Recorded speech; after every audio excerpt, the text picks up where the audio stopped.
Yo, yo, what up? About to dive into another quick session. I guess it's part three. Just quick inspirationals to imagine going to the walls of Egypt, and what you see right there, you start making it out for people, right? And eventually, in these videos, we'll be dealing with these actual primary texts like this, put together by J. Mill for your benefit. Going to the walls of Kemet and taking this time to get detailed photographs of this for study purposes. And believe you me, videos and photographs of this type of detail are not easily found online. What's up, Pharaoh X? Anybody else who come in for this workshop, please say what's up in the chat. And so, that's the goal. Really, it is to be able to, as anybody who just seen the recent Billy Carson West Huff debate, one of the things West Huff said was, as a historian of his magnitude, particularly, you have to be able to read primary text in the original primary language. So that's what we're trying to learn how to do. And some people talk about the usefulness of it, but I just approach it as an academic study that can be applied in multiple places, right? But yeah, so let's start to get into it. We're not gonna again, not later in this very video, but later in this segment of workshops, we will eventually end by scrutinizing primary text of one of these temples. This is Ramses III, and going over to see what it is we read. But right now we're just in the beginning stages, still in the textbooks. So allow me to begin with those.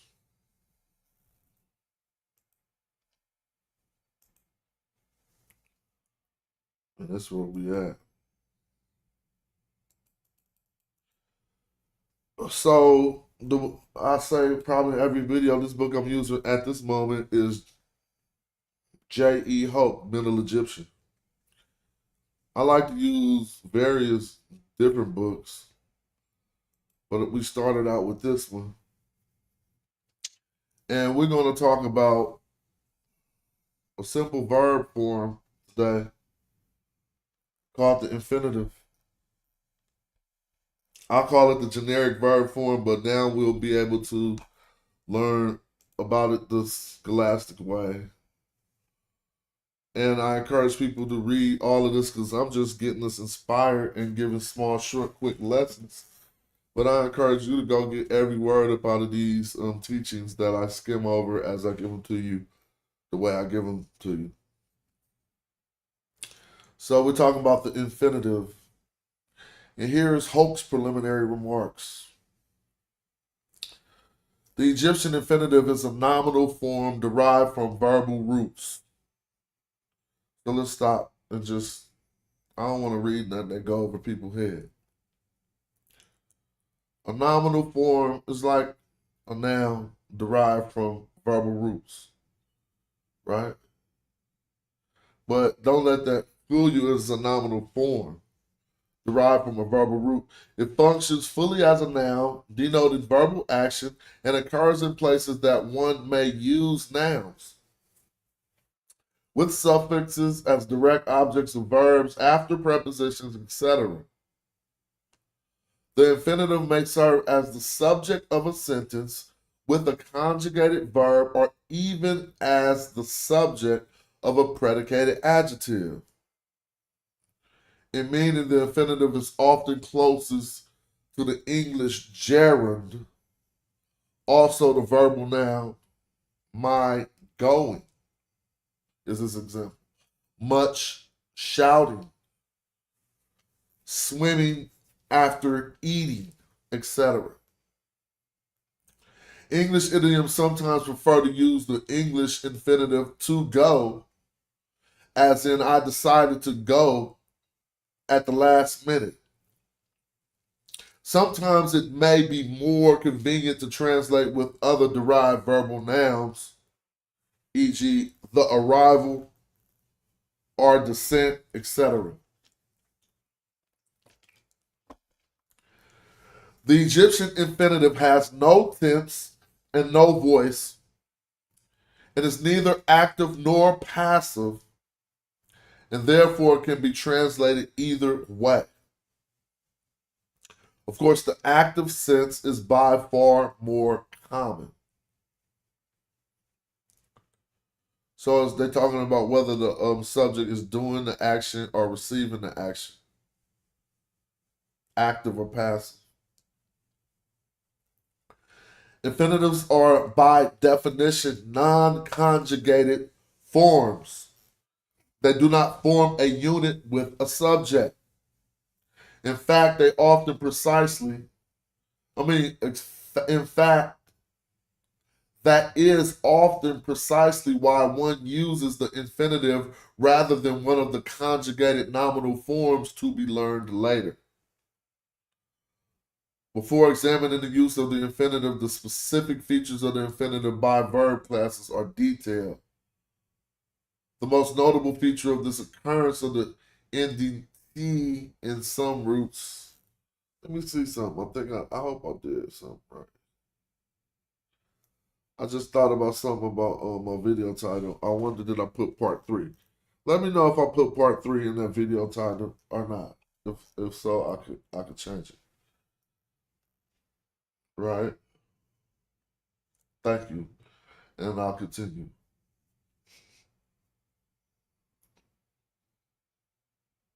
So it says, before examining the uses of the infinitive, the specific features of the infinitive by verb classes are detailed. The most notable feature of the occurrence of the ending T, again, the most notable feature is the occurrence of an ending T in some roots, most notably the third weak class.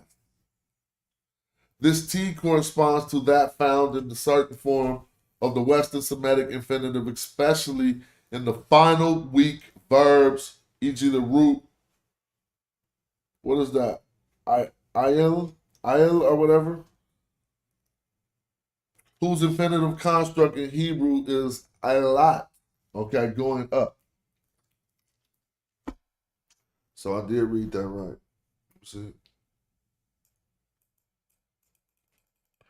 So he's just giving these examples here. Biconsonantals, 2 consonants. The infinitive jed, he has speaking. Right? Next we see it says the S causative form of a biconsonantal root. That simply means it has a S prefixed on it, which is giving us the S causative form. It has a causative S on the front of the verb, meaning that it is, I will say here on the front of the infinitive, meaning that it is something causing that action. To cause that action. That is what the causative S done is. Right? So on a causative S form of a biconsonantal root, so if it was a biconsonantal root, but we see it in the causative S form, we'll see 3 consonants most often. And now they said it takes a T ending. So now we see 4 consonants. As we see the causative S on front, we see the root men in the middle, and then we see the T indicating what form this infinitive is in. So he's saying establishing. The root, he says, from the root men to endure, there's also a root men to establish. or to bring together like that. Right?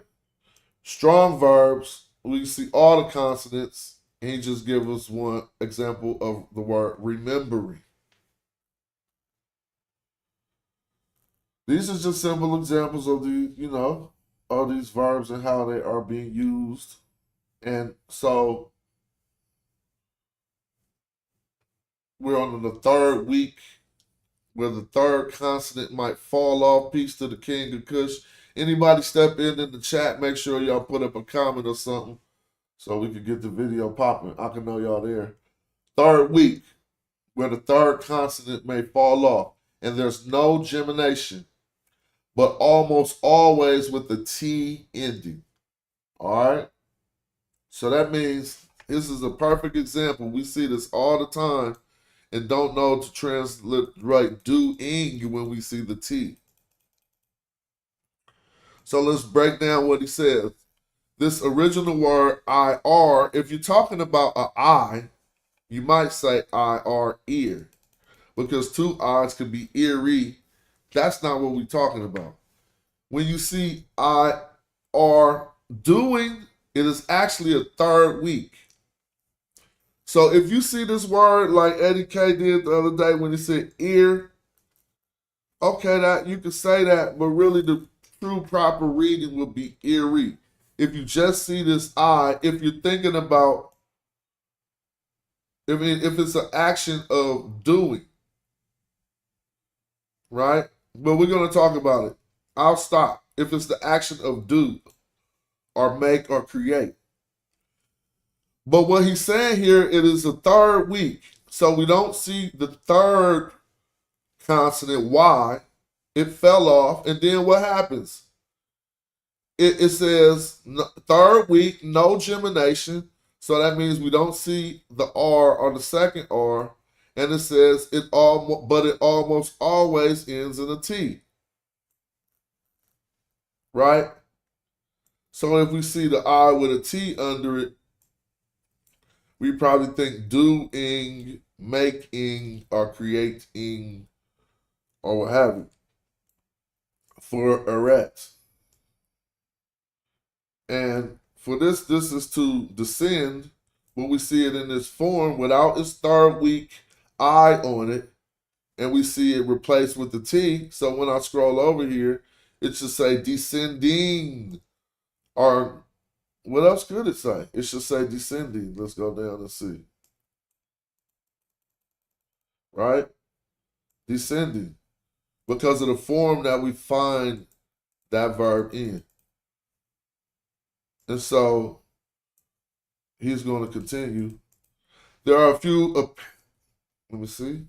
There are a few apparently third week verbs that do not have the ending T. And he's showing us the ones which they are. And that was what? Hey, to search for, and Hesi to sing. Right? In such cases, the Y is usually written. So you tripping off this? This is a third week where the Y could fall off in a lot of instances, but when it on the words that don't take the T, we will see the Y written out.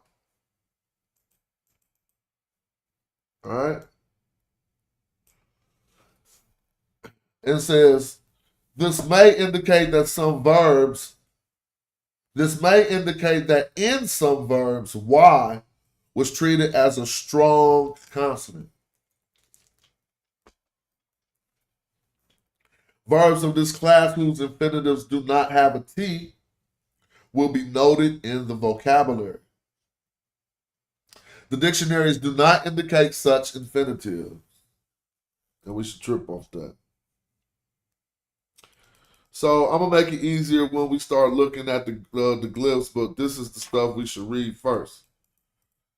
And he's showing a second geminating infinitive where the gemination is present, and so you see duplicate. You see the second consonant is duplicated here because of gemination, right? See that second consonant, which is the B, is duplicated, and it's being cool.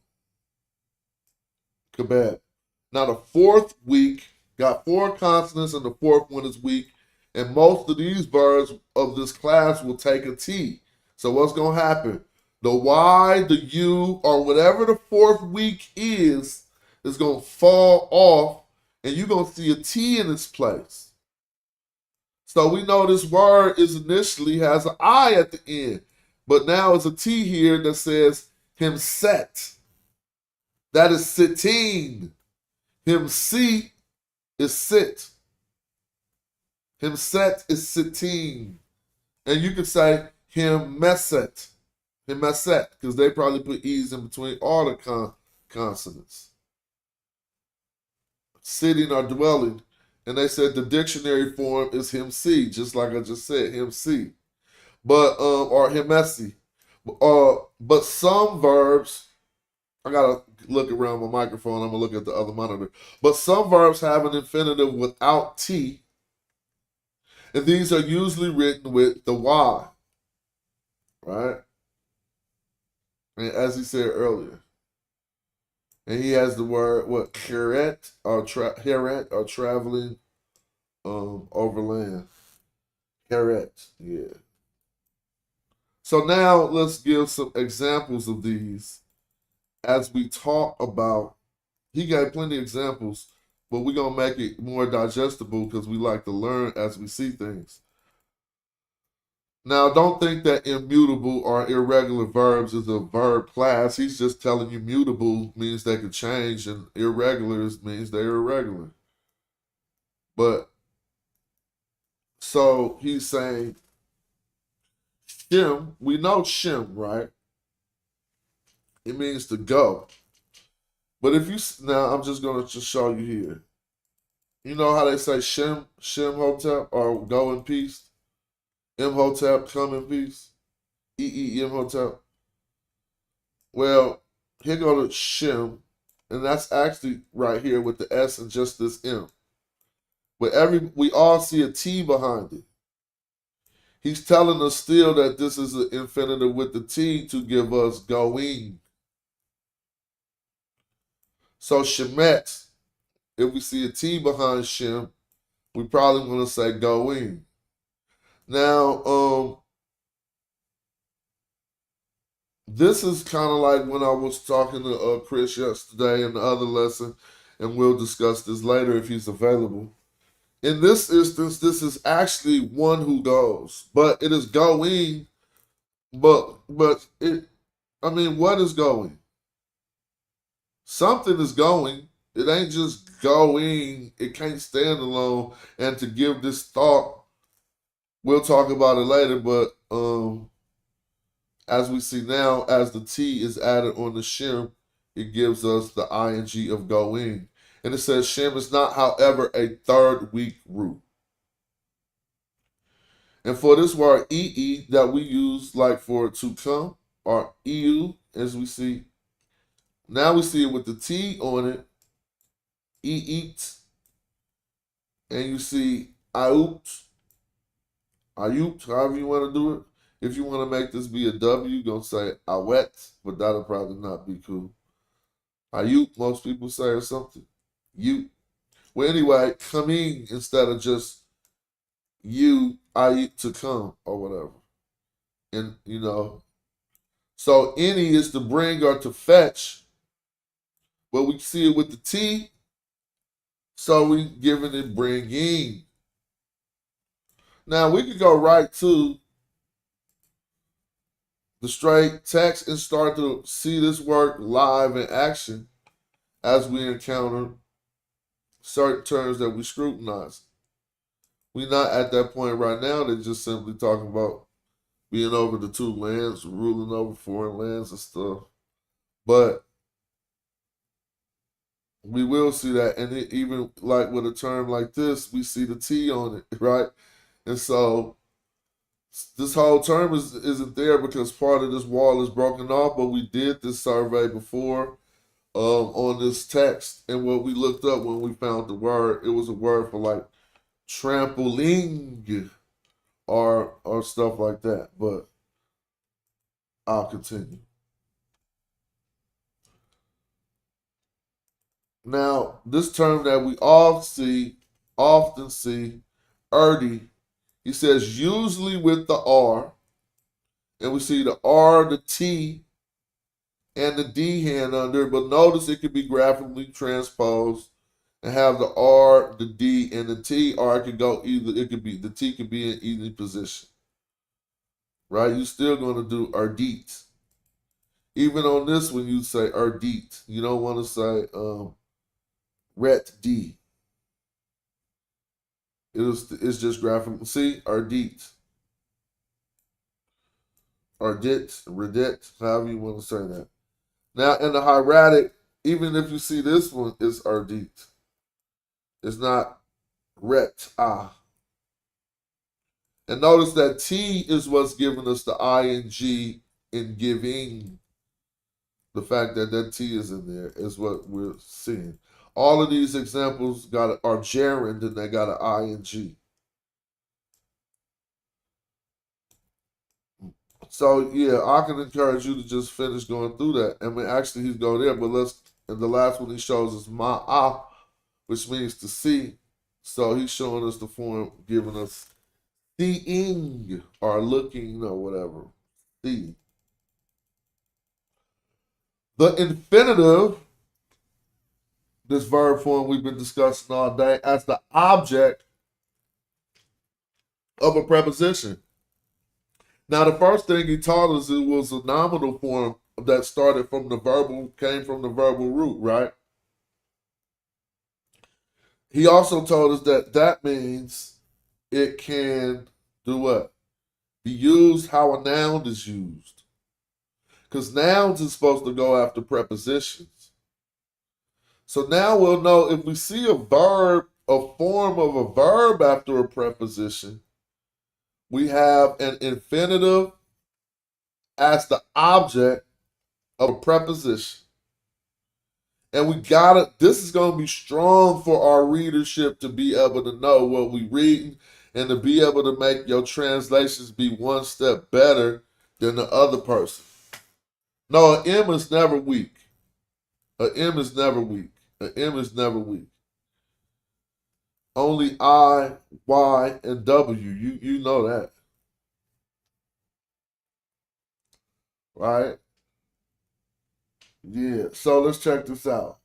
So it says infinitive as an object of a preposition. The infinitives occur after any number of prepositions, usually with very predictable meanings. These memories need to be memorized, right? Because they'll assist you. It says these phrases, including subsequent words, these phrases, including the subsequent words, since they are prepositional phrases, they function as adverbs. All right? And occur in almost all places where adverbs do. Some of the more notable specific uses are as follows. And now we're about to start illustrating it.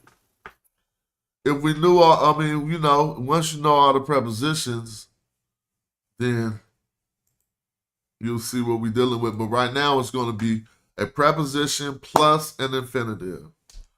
So if I put this first, let's see. I don't know why it's doing that. If I put this first, dang, for real? Listen, I got my cap lock on. Y'all do. If I put that first, that we know as the preposition are, some, right? What have we? And the simplest form is a preposition to, right?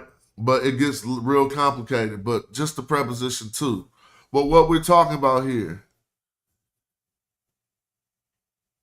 infinitives with prepositions as the subject of prepositions. Infinitives as the object of prepositions, excuse me.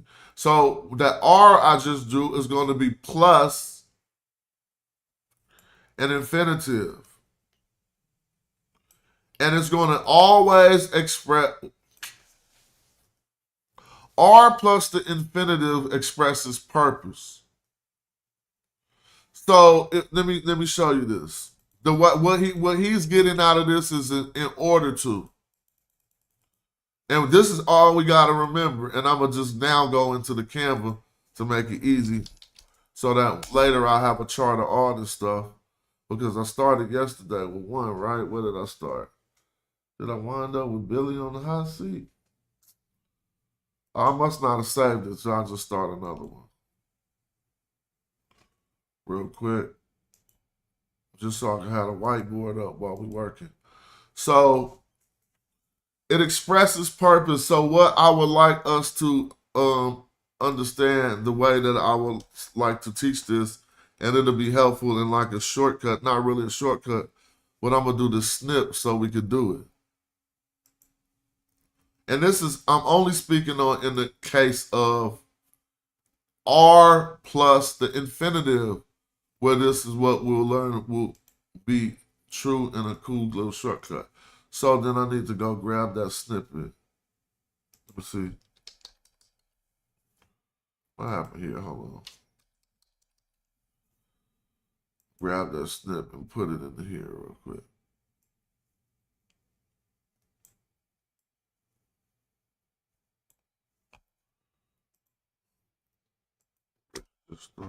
And so what we get to do is have a way we can remember stuff. I'll take this, even though it's all in the book, but this is going to make it a lot simpler. So when we do our little readings, just put it with some text that says,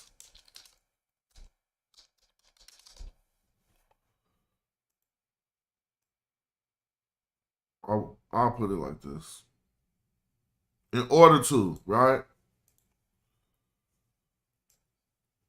Whatever now, can I get a plus sign? Let me see. How can I get a plus sign? Let me see. Text. Plus.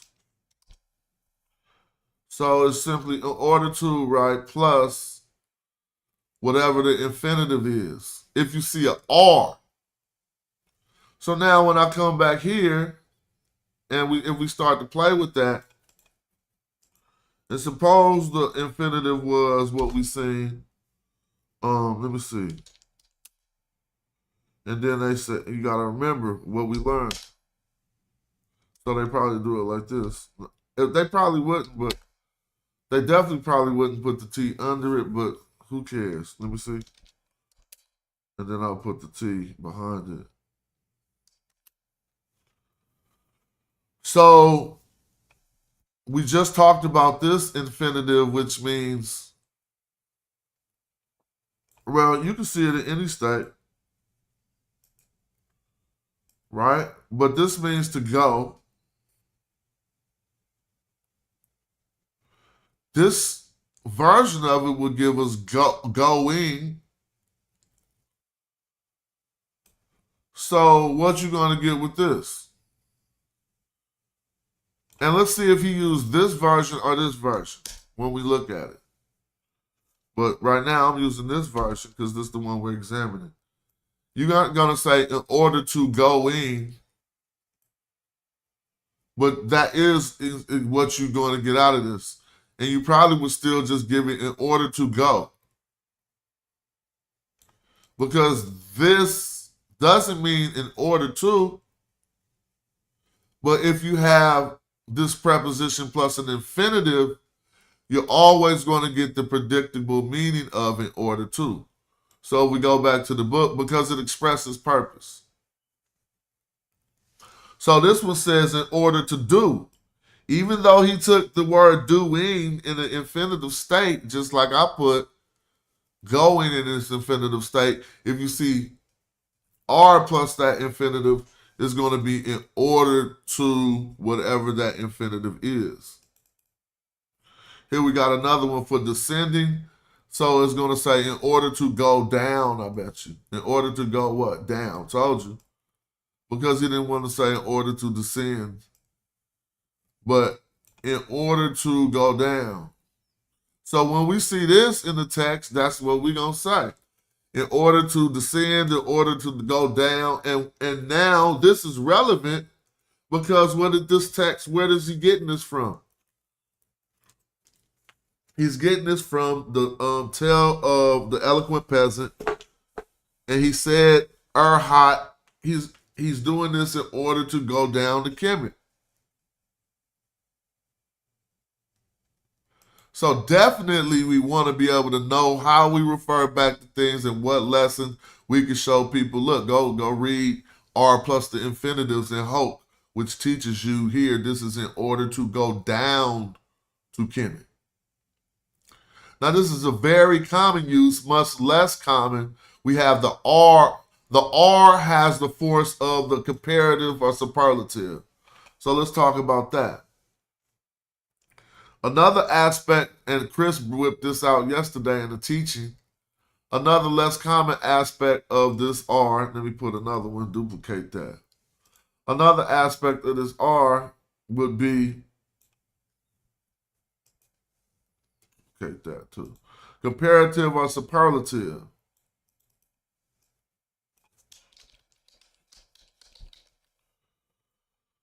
Oh, what I say? P-A-R. Did I spell that right? Comparative? I can't see if I did. There. No, that ain't right, dude. Yeah, this is right. That needs to be an A. Para. Comparative or superlative. Well, did I say that right, too? Well, I know what we talk about. Comparative is, comparative. I don't have to explain that. The other one is dealing with being greater than or less than. Right? And really it's going to say greater than probably. Well, say highest attainable degree or something, but we're talking about grammar here. Right? So, they saying too numerous to count, right? Cool. But we want to get here and see. So what he has an example, this word for herd here, and it's a numerous herd, but let's see. It says, and cattle too numerous to count. So where did he get the too numerous to count from? This ip.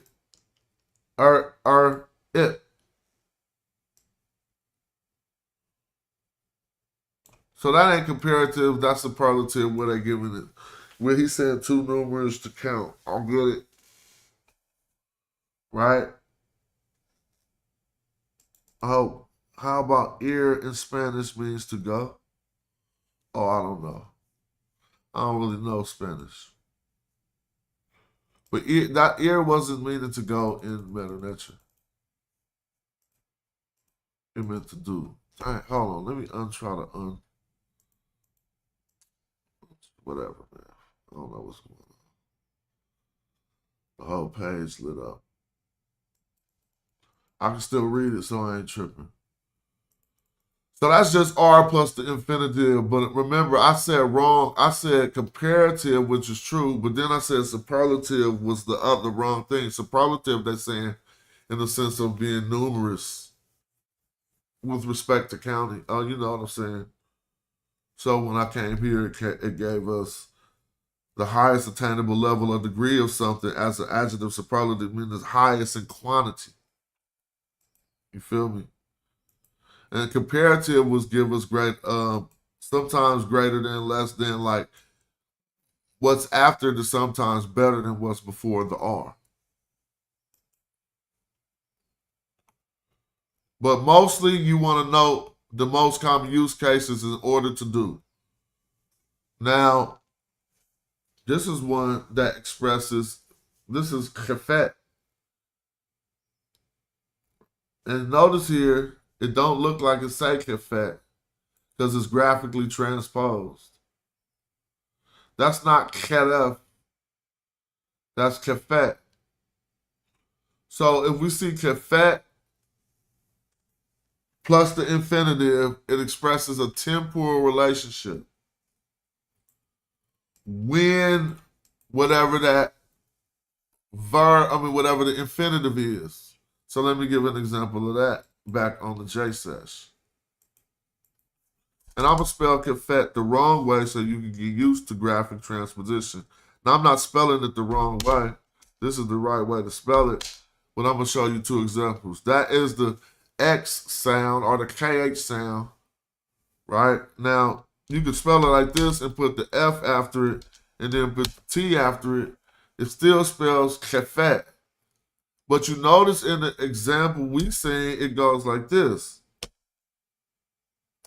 It goes, damn. Then it has the T and over the F. Oops, X and the T as a group over the X. So it has the X and the T with a star over the X, F.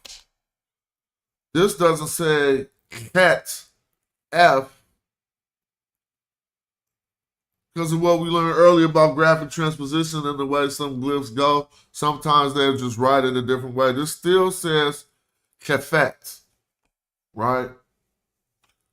So he told us we should get something temporal when we see this preposition before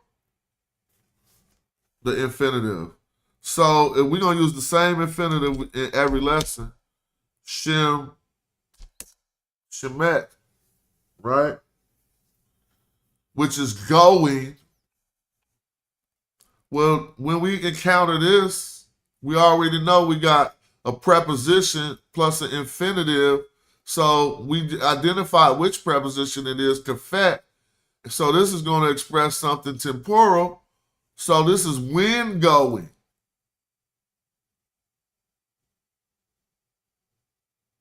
Right? When going. Now let's see, his example is probably the same example.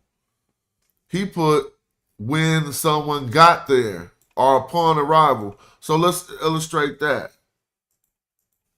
Because he's using when coming. And so let's talk about it. It goes like this, E, then you put I need the other E. So which one I'm going to put? IW. I can put that too. I could just put that, but that's kind of lazy. I'm trying to find the other, the read leave with the feet on it. Somebody can tell me. Oh, put 2 I's. There you go, I'm tripping. 2 I's. So now if we come back, and then he put the T because it's in the infinitive. It's in that, it is in this verb form, right? And then we're examining the infinitive verb form. So look at it. Hold up. What did he say? Kefet plus the infinitive, and he clearly put that, but he put the feet too. It's kefet iti when someone got there or upon arrival. But I want to show you how we're going to arrive at that. So I need to put the feet. I just had the feet by putting IW. There you go. All right. So we got it. So look. Kefet, now when we break it down to grammar, or we identify we got our preposition, and following it is a verb. A verb ain't supposed to be following prepositions. So we now know this is in this infinitive being used in this form. But it's not still, we aren't talking about participles yet, which could look like the same thing. But we'll talk about that later. This right here is going to give us, if we knew this was, all right, EE is to come. Like one comes in peace. But this is more than EWE. I'm past EWE. This is EWE, EWEET, or EE with a T after it. I don't know how you pronounce 2 I's and a T. Feel me? I don't be tripping off that. Y'all can work on that later. But we would transliterate 2 I's and a T. If you go back in the book, you clearly see he has kefet with 2 I's and a T here. And I just put this exact glyphs on the screen, which says when he said someone got there, and we're going to talk about why is someone in parentheses, because that's kind of implied in this. But anyway, upon arrival. But let's see how we really get into that. We're going to give a literal of when coming, right? That don't really make no sense. So you're going to say upon arrival, or you're going to say, just like he said, when someone got there. Because why? Because this is still giving us the temporal sense of something happening. But when coming is continuous, so that ain't what they're saying. They're saying when arriving or upon arrival. Or more literally, when someone got there. That's just he said it. He had to almost go to the AAVE, but he didn't. But you feel me? When somebody got there. When someone got there. So then when we see kafat plus the infinitive, we always need to defer to when that verb started popping.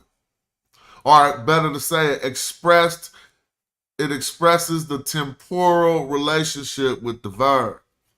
And to do that, you say when.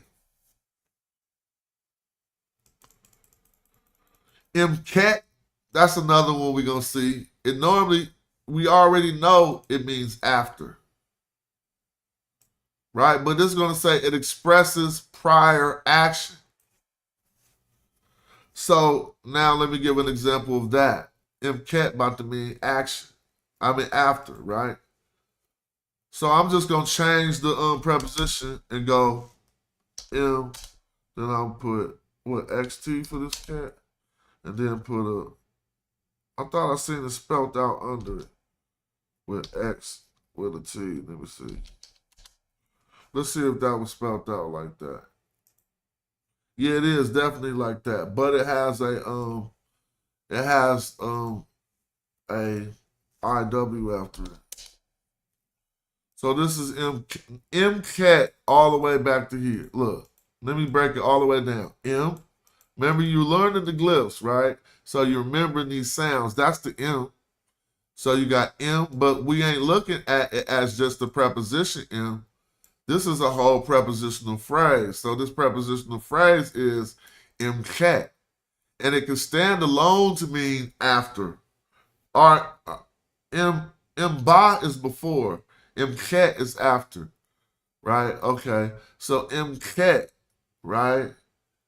But this is now in relation to the action as we see it with the word for, I'm going to show the whole MCAT. Right?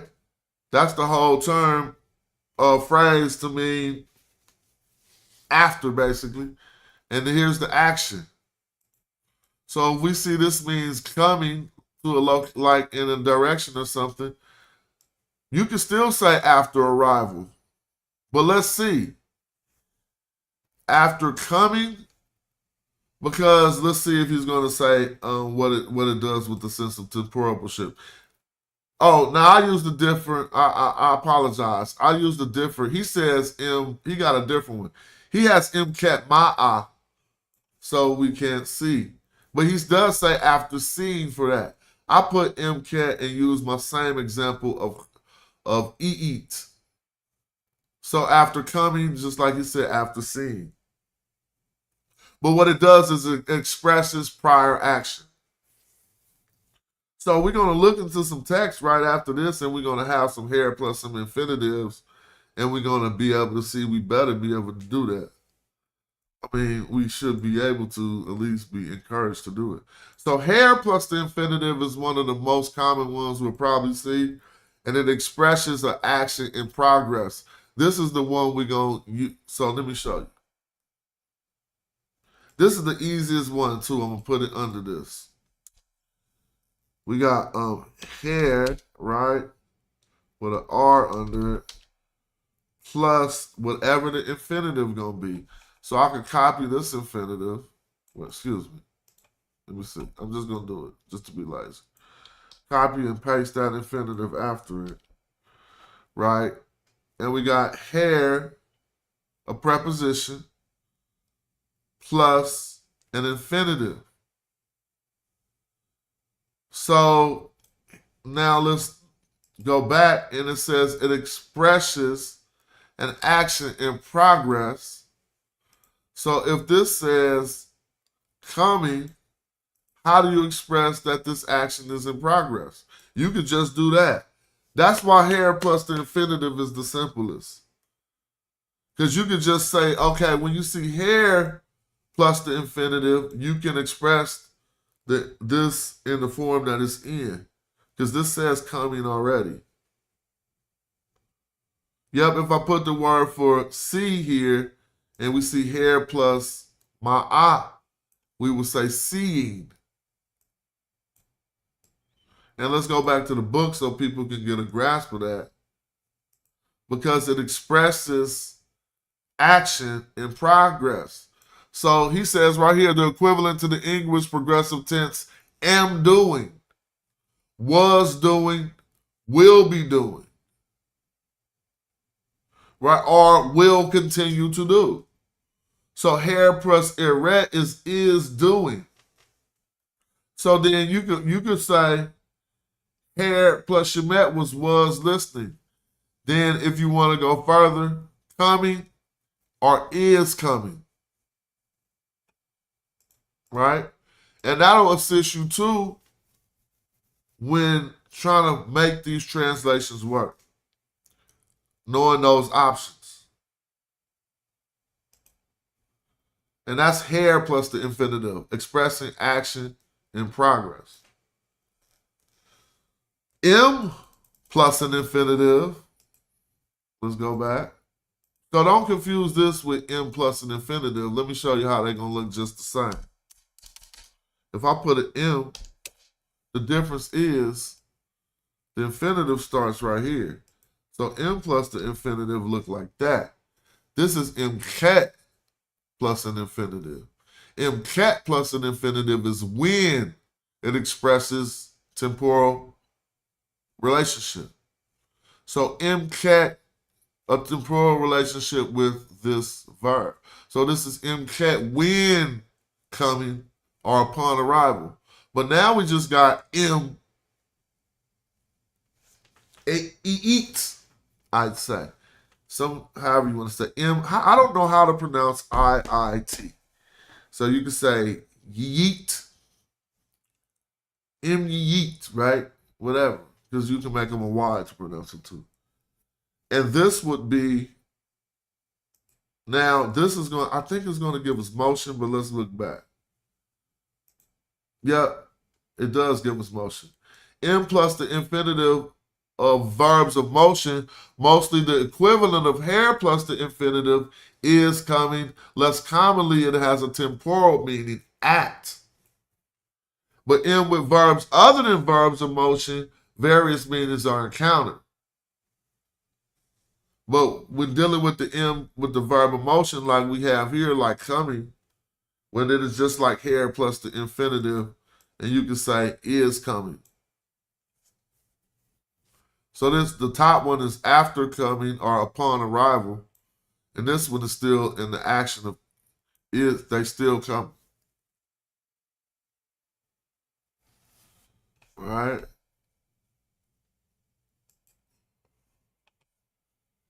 Let me see. Oh boy. Where we at? So in with verbs other than verbs of motion is giving us various meanings or encountered. Like if we see emeret s, it is in doing it. So that M still retained its prepositional meaning of in that instance. And also by. Now, it's in mjet. If jet means to speak or to say, mjet means to quote, or literally in saying. This is used to introduce direct discourse, reported speech, and is used exactly like the Hebrew lemor, saying. The infinitive is also used in such expressions as wahim, literally again or literally in repeating. It's going to say, yep, in repeating. Because that's what it literally is. Now notice, wahim is living again. And you often did not know that ancient Egyptians had this concept. He didn't inject that in there. I could take you into actual texts that speak on living again. But not to fool you, when they live again, it's not incarnate. It's not in the flesh. I need to go grab a water. I hope we doing cool. I'm just gonna play a quick song. It won't take a minute. Don't trip. Enjoy the song. I didn't even start the show with a song, so matter of fact, I'm gonna play my Medu Netcher song that I did in Egyptology Speak, so you can see if you can understand anything I'm saying. Be right back. All right, where it go? Here it go. Every time I press, you feel me? Yeah.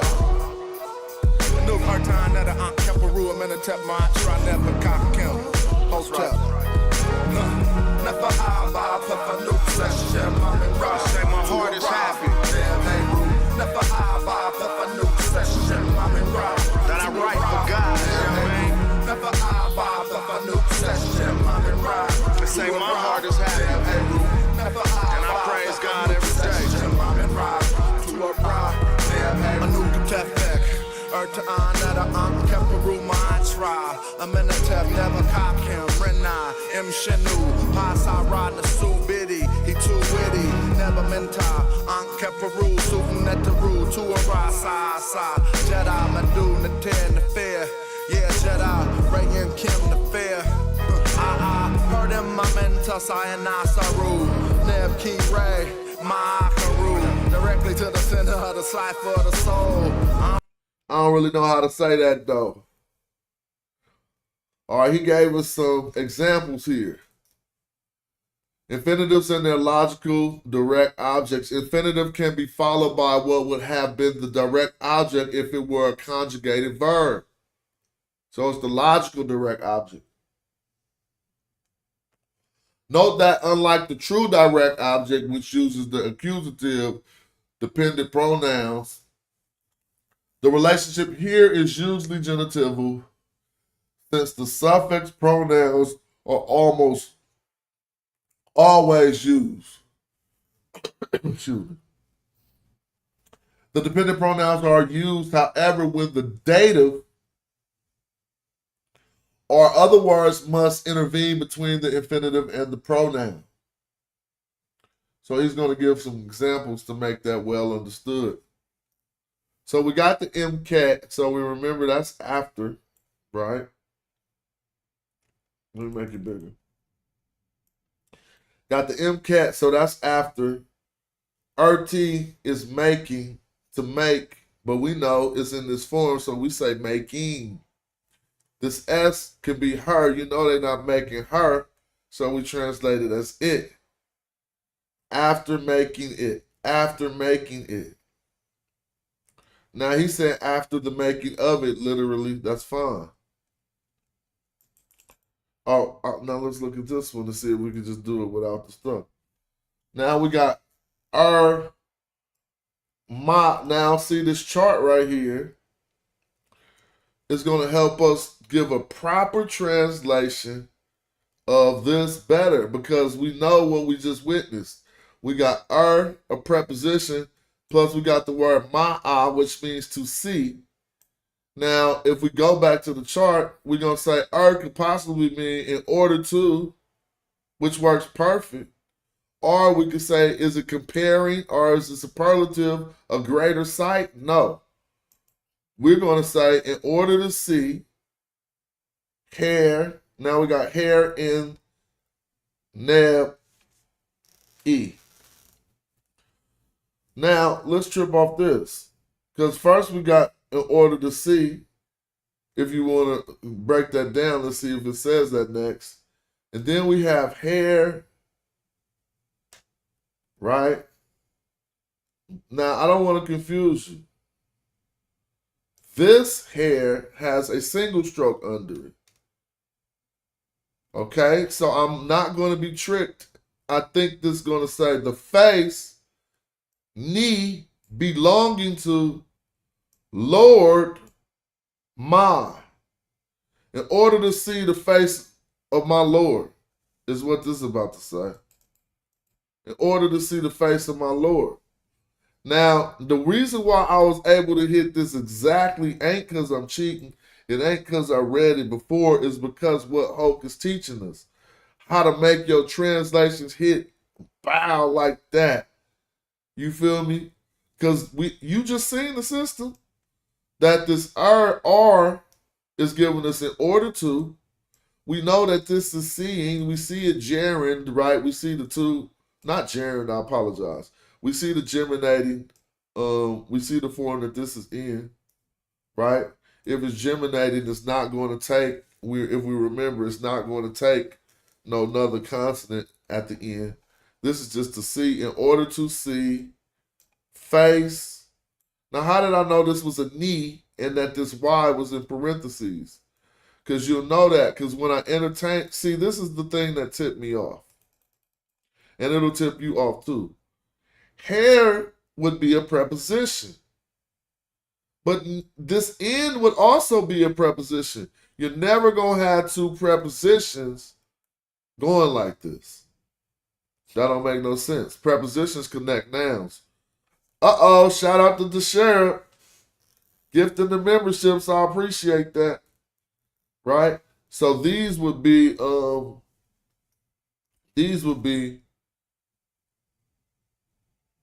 you can't have two prepositions. One of them got to be a noun. Therefore, the one with the single stroke under it wants us to look at it as what it really is.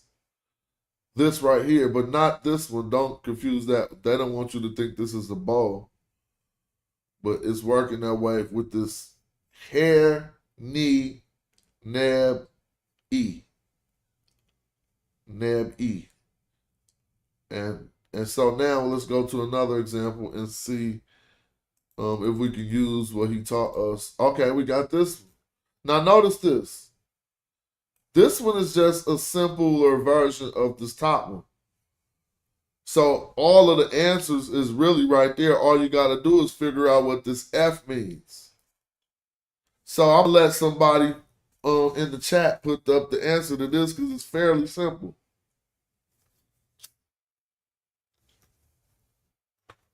Somebody put up what that means. It'd be wonderful if it was a new person who never even tried before. It's kind of like obvious. If you don't know what the F means, it's a suffix pronoun.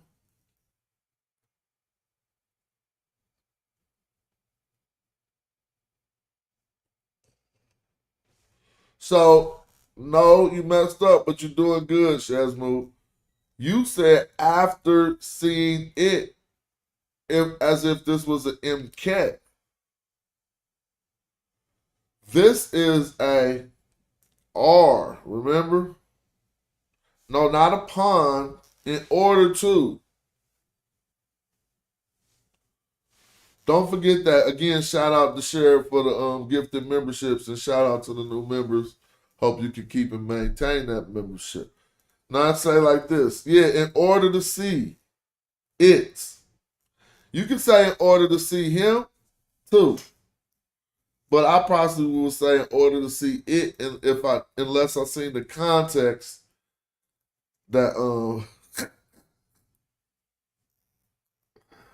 Babylon Don say big up Billy Carson for beating West Huff. Yeah, we're gonna get back on West Head because he ain't got but we'll talk about that later. I got him. I got a whole video for West Huff. I want to dare him to pop his head out. We're gonna take him in the easy.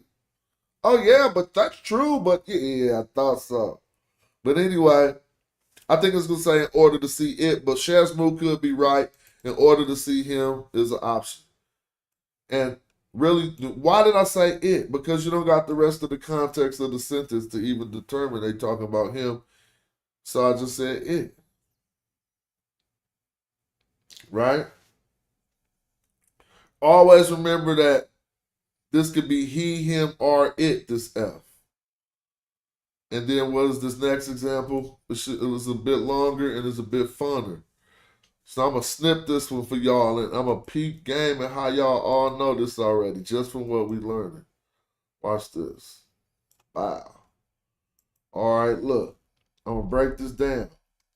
Now, it's some words you don't know in here, and it's a lot of stuff in here to trick people. All right.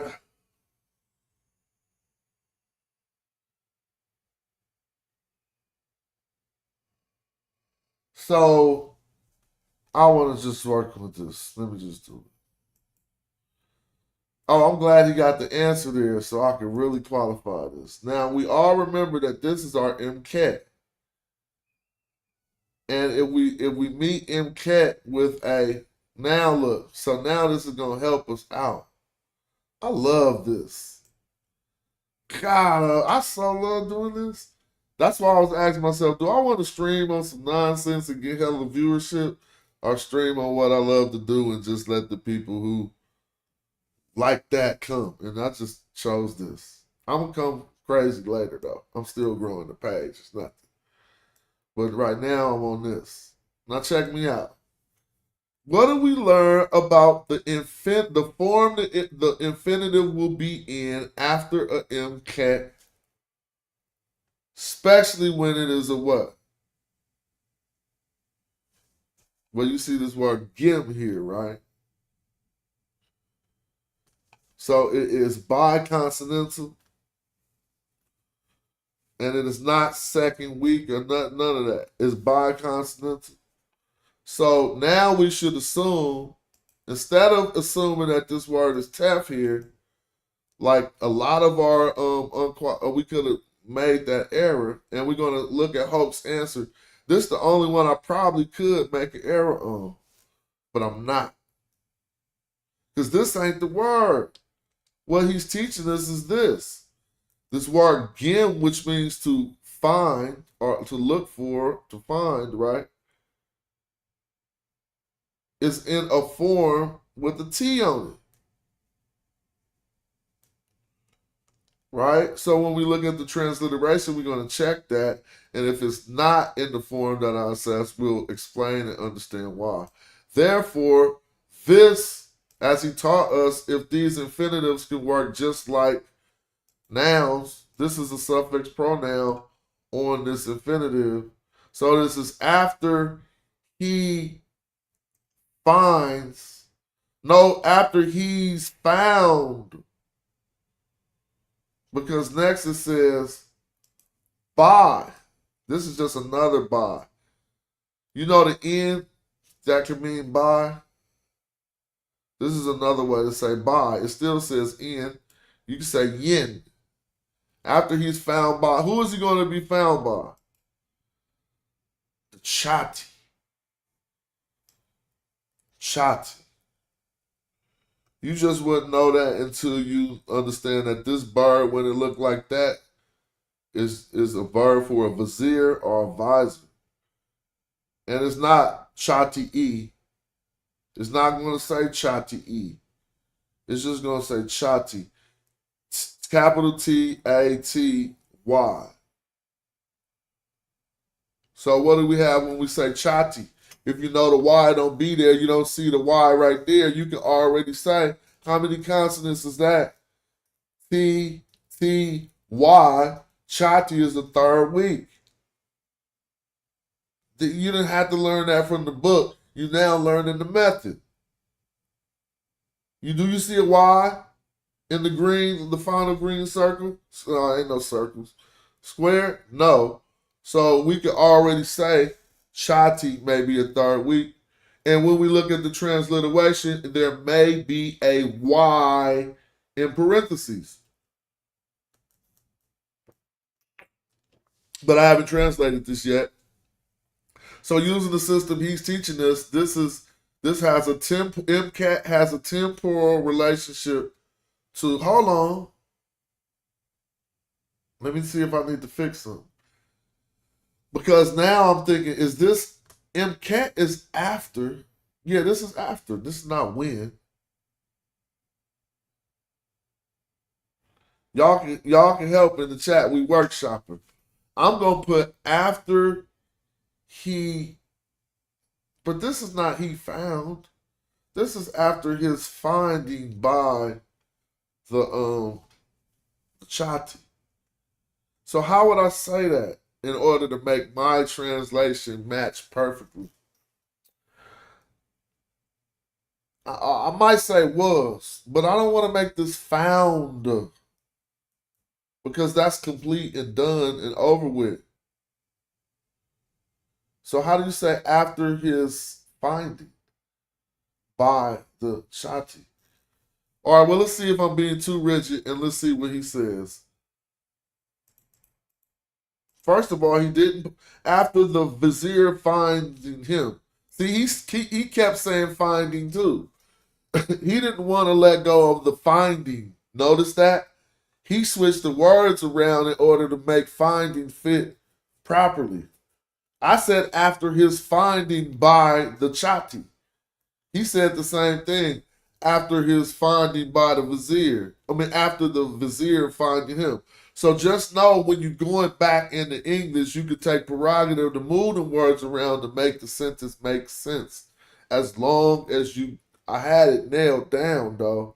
I just didn't put my finding after the vizier's finding. So let's go back. Because this is after. Remember I said you got to keep this finding because we see it in this form with the T. We're not going to let that up. So after his finding by the vizier, all right, now take that and say what that means. After the vizier found him. Nope. You still don't want to say found. So he said after the vizier's finding of him. After the vizier's finding him. Now he says it's literally after the finding of him by the vizier. Told you. After his finding. No, it's really literally after his finding by the vizier. Finding belonging to him, I guess. But anyway, that's a cool one. Notice that sentence was kind of longer and you really wasn't lost. So this is the infinitive with the logical subject. Since infinitives are specifically forms that do not conjugate or unite with the subject, the need to indicate the logical subject, i.e. what the subject would be if this was a conjugated verb, seldom arises. But just as one saying,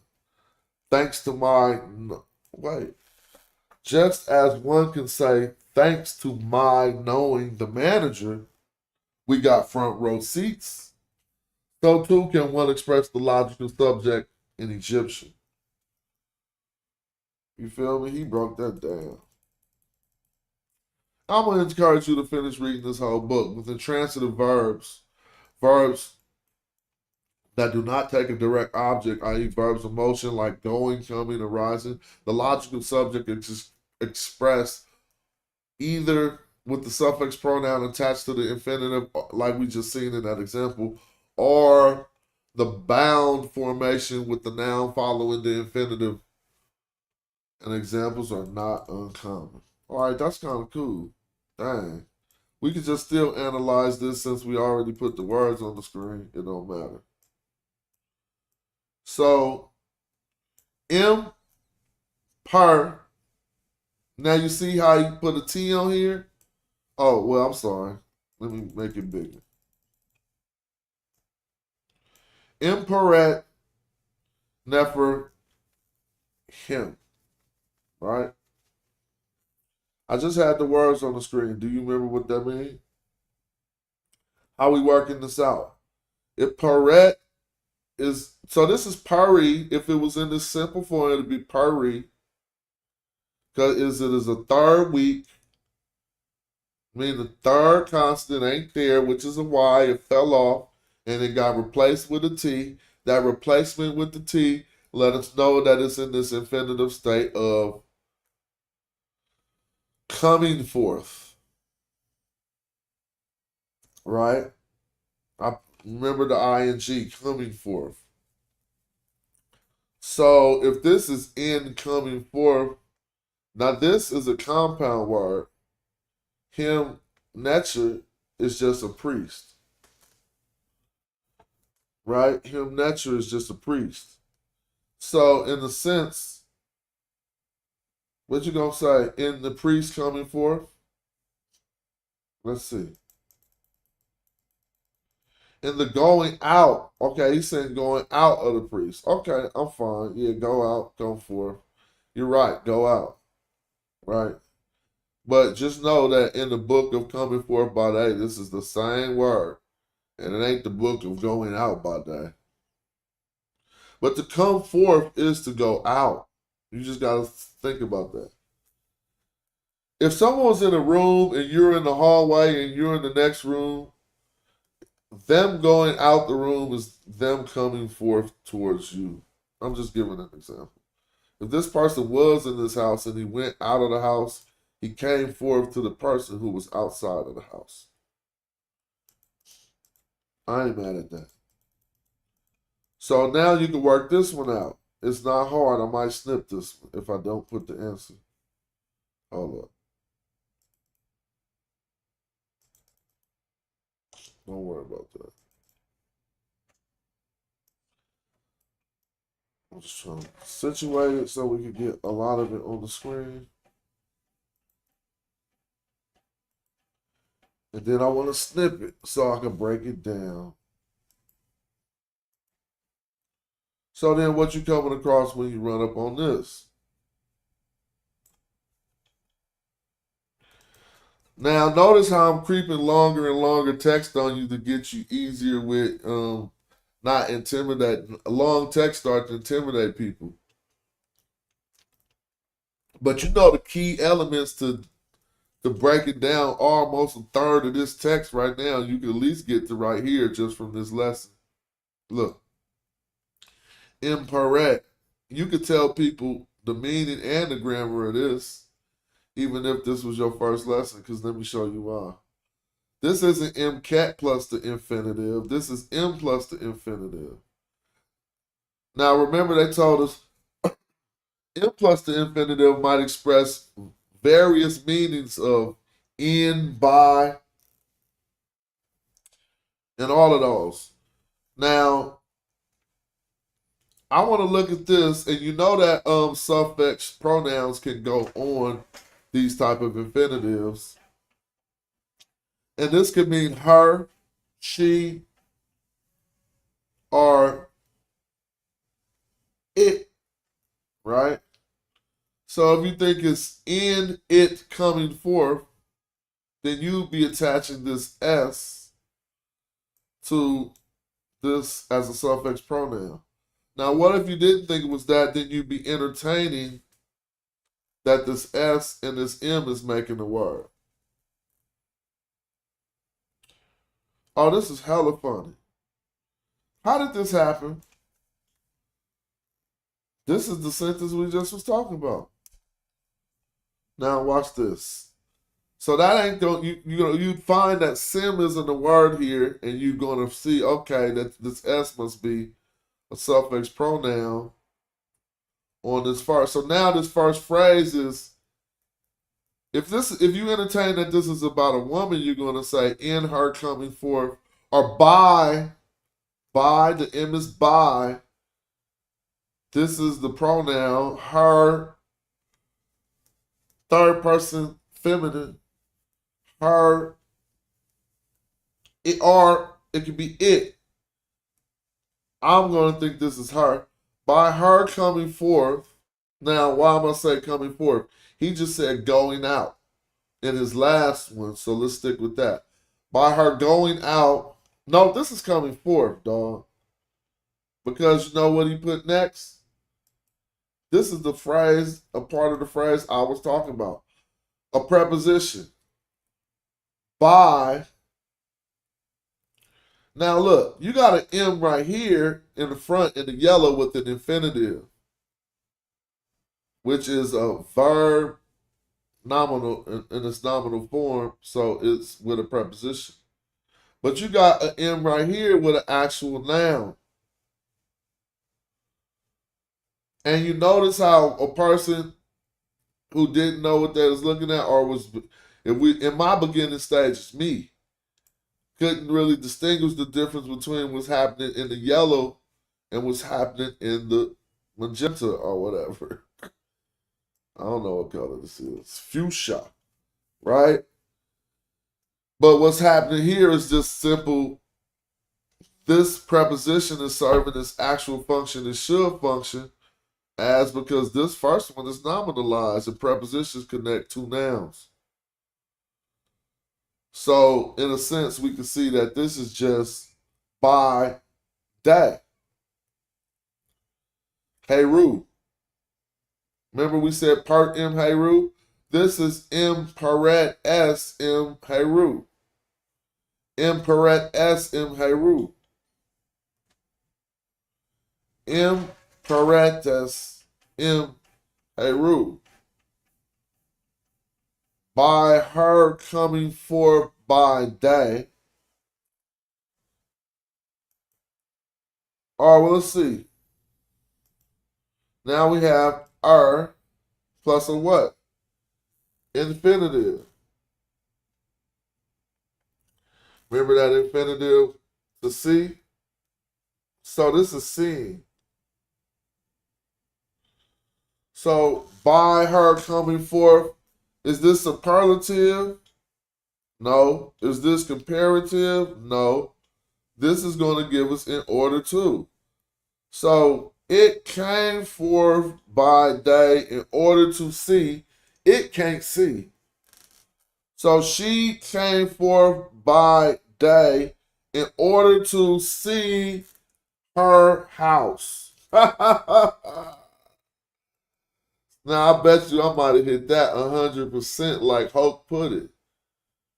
Because we got to have that understanding. And I want my translations not to be one. Now, notice, you're not translating to match the translation of a European scholar. You're only doing that just like you're not you're not learning to fight to beat up or to fight just like your instructor. You go to an instructor to learn the techniques the instructor has, but he might have got knocked out. You thinking, I'm going to take this technique, I'm not getting knocked out. Well, it's the same thing. You not necessarily, I hope y'all got that analogy, right? And I don't even want to give analogies, I just rather teach. So I'm not really trying to match what Hope's translation is. I want to be able to confirm I got the technique down pat for rendering my own translations. And that's what y'all should be trying to do too. Y'all not trying to say it exactly how I'm saying it or exactly how Hoke is saying it. Yeah, that is that Hoch book. Hot, Hoke, whatever.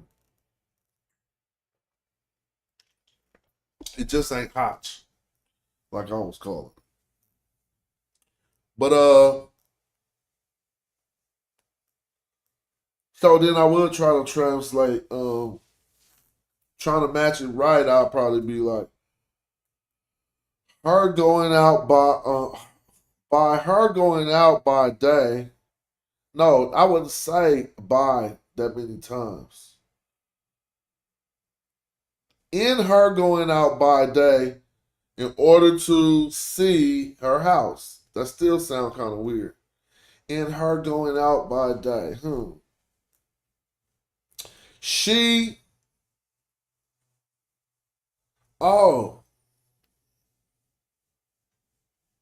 let's go back to the book and see which infinitive expresses when. Y'all remember? It was see, that's after. Mcat is after. We want to see which one expresses when. Because it could be the M that expresses when. And maybe we can put when here. You see?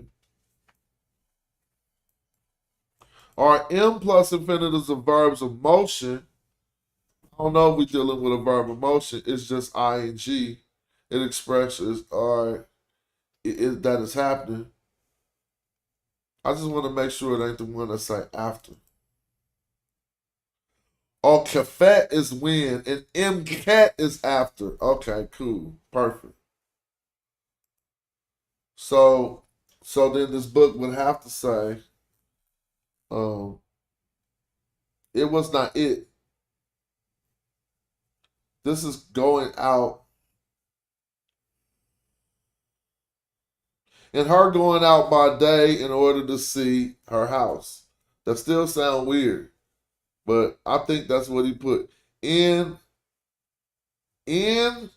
her going out by day in order to see her, see how the her is the same? It's still a suffix pronoun. In order to see her, why am I saying house now? Because it got a single stroke under the per. They want us to think really like a house. In order to see her room, no, her house. So now it's time to look at the book and see how close we got. Dang, let me reset this, man. I always do that wrong. Make it smaller right here. Let me see.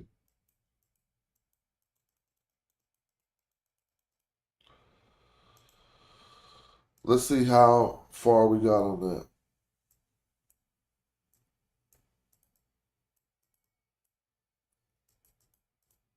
At her going out into the daylight in order to see her house. Exactly. But he said daylight.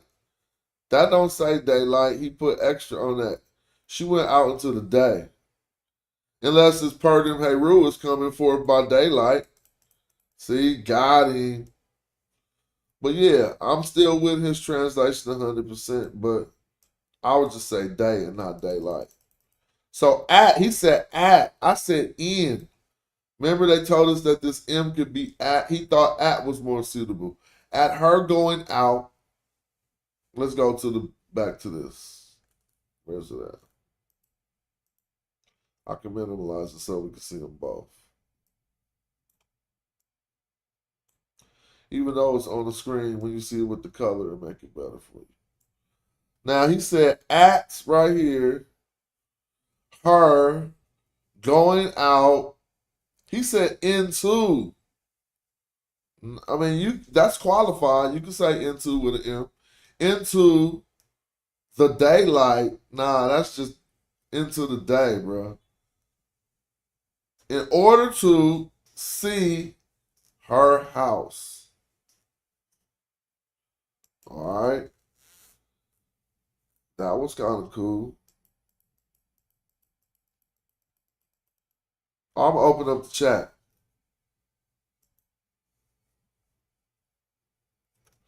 I'm just chilling. Shout out for watching this. But they got some ways they know how to say daylight. They say the rays of the sun.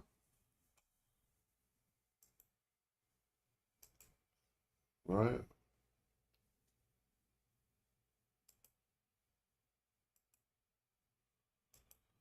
I mean, pretty much.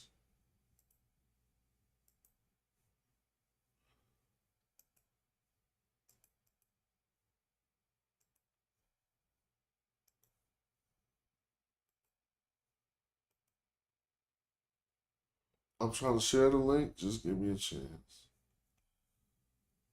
The link to my book? Hell yeah.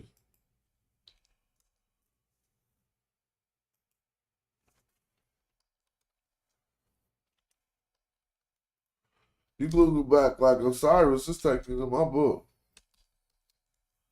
Let me see, I just Googled it straight on top. Right on the top of Google. Right on Amazon. 16 ratings. Shout out for the ratings, y'all. Hit the link. Feel free to hit the link and participate with the learning lesson. I'll share it. Well, I'll wait. Then I'll get back to it.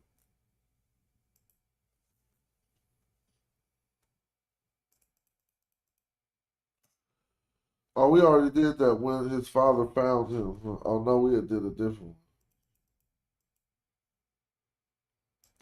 So he said transient verb with transient verbs, verbs that can take a direct object. The logical subject may be specific, but only when the direct object is also specified. I mean, not specific, specified.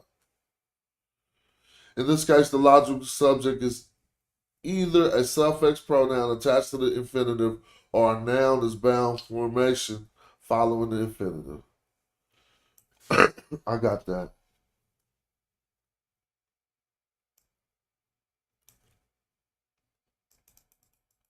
All right, when I get tired of this, I'm going to play a game. Then we coming back. We coming back on one Nah, I just got some stuff to talk about. I don't know how y'all acting like. Well, I don't want to talk about that in this video. This video has much longer staying power than any current event. So, them infinitives will help us. Let's see if we can get to a longer lesson inside of this. Peace to Joey, and thanks for hitting the chat. I'm about to share the screen. Hotep Smash, Oh, what's going on? peace to you. What's up? Good, good. Just chilling, listening to the lesson. But I noticed something very interesting. When you go into the TLA and you look at the breakdown of the individual glyphs, sometimes they're very creative in their translation of what the of the text. You ever notice that? Yeah, that's half the reason why we're in the text corpus. Because if we see something that don't match up, and we can show why we don't think it match up, and say this is a better translation. Yeah, because I was looking through the UNAS text, and I was looking at how they came to the conclusions of some of their translations, and it was very interesting. Well, if you Very got interesting how they anything, break it down. normally they put commentary when it's something questionable, but when it's not questionable, I'm going to caution you to say most of the times when I thought that I was onto something, I wasn't. And I just had to learn more. And then I always have to wind up siding with those Egyptologists like, oh, they just knew something about it that I did not. And anything that's really questionable amongst a group of qualified scholars, they put commentary inside of the TLA to address those questionable assertions. Right. So But what but makes but what me I'm so go look back at what you were questioning and see if it's commentary there. And what you'll notice is the more often what you question has actual commentary, the more closer you are to being on point. You no see what no I'm saying? Because the no, but ones that you question that don't got commentary most often ain't an issue to the majority of no, Egyptologists or I people who don't. read the text. It's not that I'm questioning. What I'm saying is when you look at the individual glyphs, right? And you look at what the glyphs literally say, and then you see how they translate. You realize that they're being creative in how they translate. Not that they're lying, but they're looking at it in a different way. Like you understand what I'm saying? I don't want to use the word lying, but they're just looking at it in a different way. If that makes sense. Yep. We did this sentence the other day. And I find it very interesting too. Yeah, that makes sense. Did you find something that you didn't agree with in that translation? No, I just I just looking at it like when they say something about the blue-eyed Horus. I said, well, how they get to Horus with blue eyes? Well, And then like and then they bring that. blue eyes didn't mean what you think it meant there. They probably had the term lapis lazuli, right? That's exactly what they had, and then they had the term for eyes. Then they had the two eyes after it. So they could have They been translated that there's as a meaning blue eyes. they could have yeah they well lapis lazuli is a color of turquoise, and so they probably just said maybe they were referring to the color in that instance. So they'll say they're referring to the color of his eyes, but then they gotta give up they're referring to the color of his skin, and so it don't matter. He would be black with lapis lazuli eyes. Eru is black in all of every time they talk about the color of his skin. But notice it don't require no weird translations.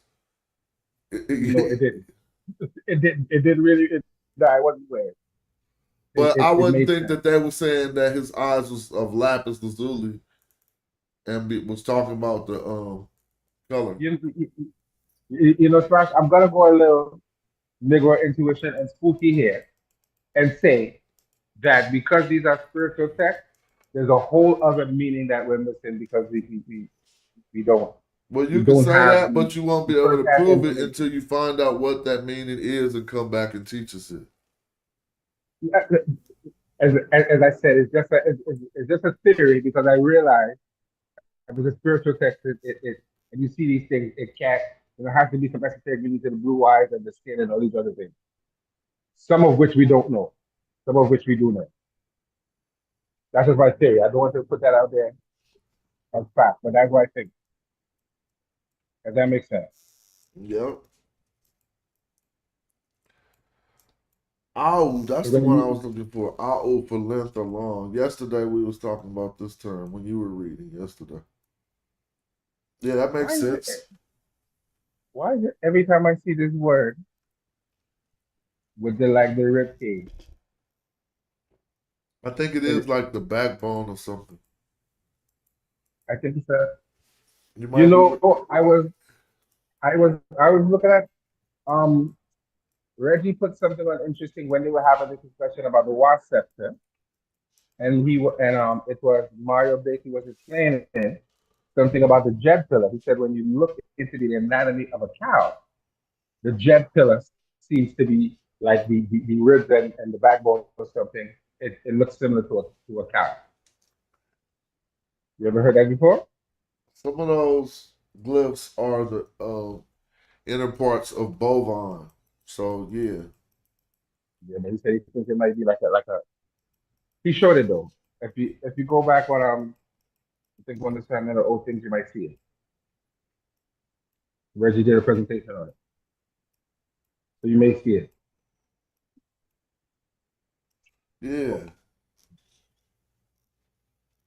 I do. I did see it. I mean, I didn't see it yet, but I will look for it. I kind of know what text he about to be sharing because he talking about hands. He talking about Kush, CAD building. So I already know what text about to be in these exercises. I think. But now he's just now asking people to learn the biconsonantal signs. You familiar with all of these, right? yeah. Yeah. But well, no, no, no. Let me not lie. Which one you ain't familiar with? Well, yeah, but I would have seen them in text at some point. So yeah, I am. And they're very popular use in text. These are the ones with M as a second consonant. He's saying these are the ones with N as a second consonant, and with R as a second consonant. And then he gives a little homework. So that's not the same as a that's not the same as triliteral is more the sound as opposed to the the the consonants, right? Triliteral three consonants. Oh, You know that. I do. I should, right? Yeah. I think we did all these sentences before. I think so.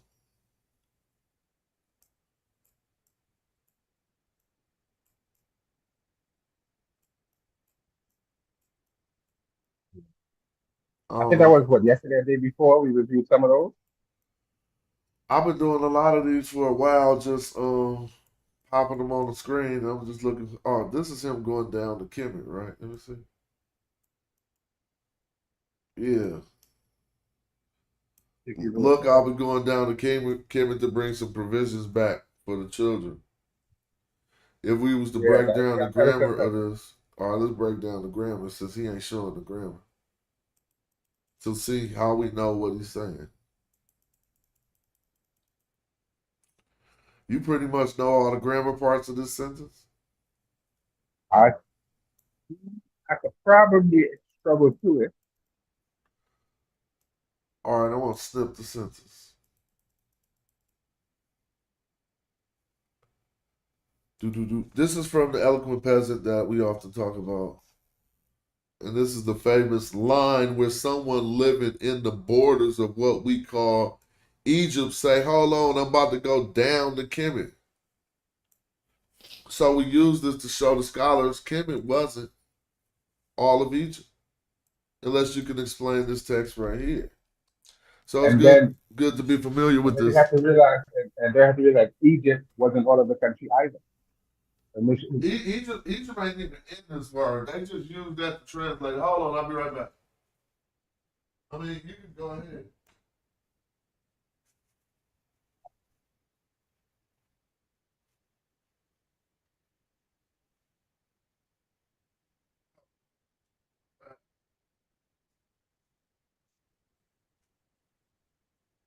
My bad. Oh, right here. But really, Egypt, they just put Egypt in here.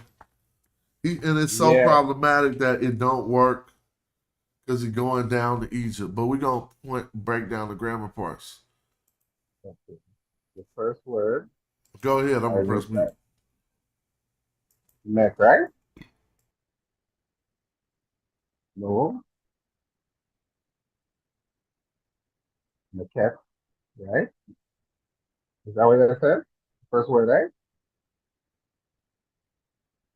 Right? And that's the, I should know the word. All right, I'm going to break it down. Hold on. Nah, I'm I still wouldn't getting dare over do my that. little cold. But Because I'm not, so you said Mac I think, first, right? yeah. What is But that? there's a T on it. What is it? That means behold. I know that's what it So that's means, a, but what part of speech is it? so it would be a verb. It'd be a particle, Okay. unfortunately. Okay. And then you have, Now, normally they don't even have the meanings like that, but that is how Mac is classified. that is interesting. And what you got after that? Woo, E, M, okay, wait. Nah. Hold on. Let me take my time. Yeah. We, Yep. So let me highlight that. and that would So you mean got Mac that. we. So that's look I, or look I am. So, um, I would definitely be a So noun. now if this is the dependent pronoun, because we're doing the grammar parts, it's a dependent on the particle Mac, which can happen. So it's Mac we. So what we got next? That would be M, Yep. two. And then what? So would the two be a preposition? This is so remember, and so this is a third week, right? And it's in the infinitive form. It is the term high, but since it's in the infinitive, we see hot. But we still might say that why just because the third week fell off. So we're gonna say height, and it's gonna give us to descend or descending. Now, if this is M plus an infinitive, this could give us many meanings, but it probably will be the prepositional meaning of the M, which is going to give Yeah, us I think I said by, that first time. So I got that word right. about. So it says, look, I am, we can take this as about too. I mean, that can happen. M could be that, right? Yeah, I think it's for as well, something like that, right? So It's basically, one of the other it's going to meanings. be by descending, or, I mean, that's the literal. Look, I am by descending to Kemet. That don't make no sense. So it's like, look, I am about to descend. To chemist. Now people see to, which is a preposition, followed by a noun, Kemet. Mhm. So now, if this person is writing in the Egyptian language and he lives in what we call Egypt, where is he going if he's about to descend to Kemet? Kemet don't translate to Egypt good because we missed the meaning of this text. Right. Kemet was So, an area in the, it seemed like its own little independent destination location. yeah, like a city or borough or something like that. Uh-huh. Right. And then So what's next? From. That would be from, right? From. What do you see next? A preposition. That's correct, right? Ain't that a preposition? Yeah. But is it a preposition plus an infinitive? Yeah. E ETNT, What something does like this that. word? What I'm does this not word mean in the blue right here? to Innate. Innate. come in the to go forth No, or nah. It got come it forth. got the legs. You understand it got movement, but you forgetting it got that little nubile on top of the legs. That normally mean to bring something or to bring or to fetch. Okay. But it's not in its irregular state. The Y fell off, or the final I fell off, and it was replaced with a T. So remember, then this is bringing, but this is R plus an infinitive. So now it's in order to bring. It's literally in order for concerning the bringing. In order to Right. bring. And all right. And I'm just going from memory here, right? I can't pronounce the word, but I believe that next word would be barley, right? Hold on. Let me see. So you said you're going off memory and you can't pronounce this word? No, What word? but I believe that word right there. But I believe that would be barley. No, this is provisions.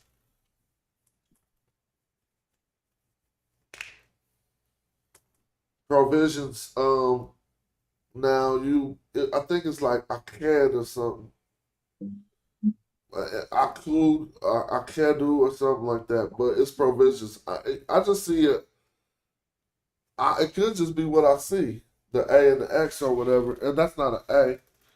But if you look it up, let's look. Watch, it's gonna say Aku. I I told you. remember barley, but maybe that's the Look, wrong word. Aku. You see, so it is Aku, but so it's AQ that I was seeing. Well, we could go back. So that's provisions. Now, what do you see next? So that's a noun, obviously, but what do you see next?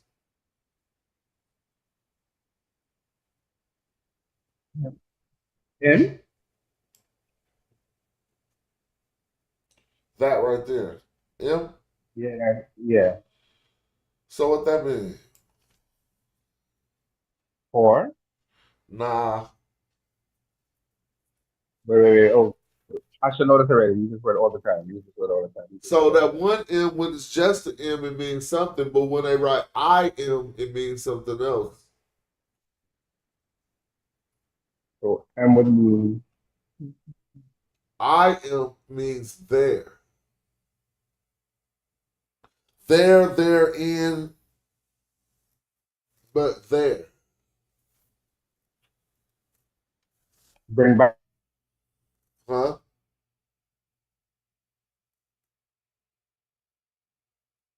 In order to bring or fetch provisions there. Okay. Hello? You can't hear me? No, I wasn't hearing you just now. In order to fetch provisions there. There.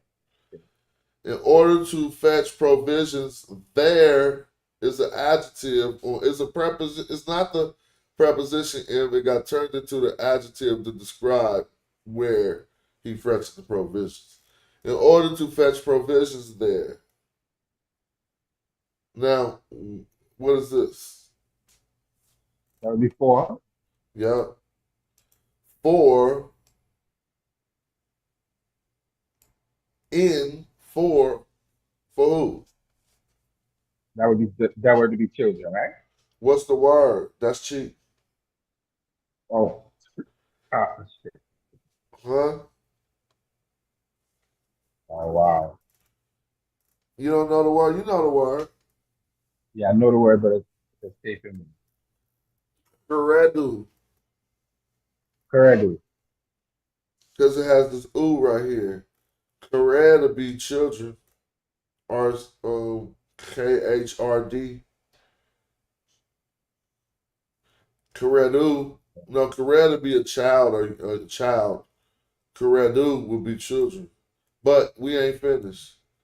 Because it says Karedu and then it has something after that.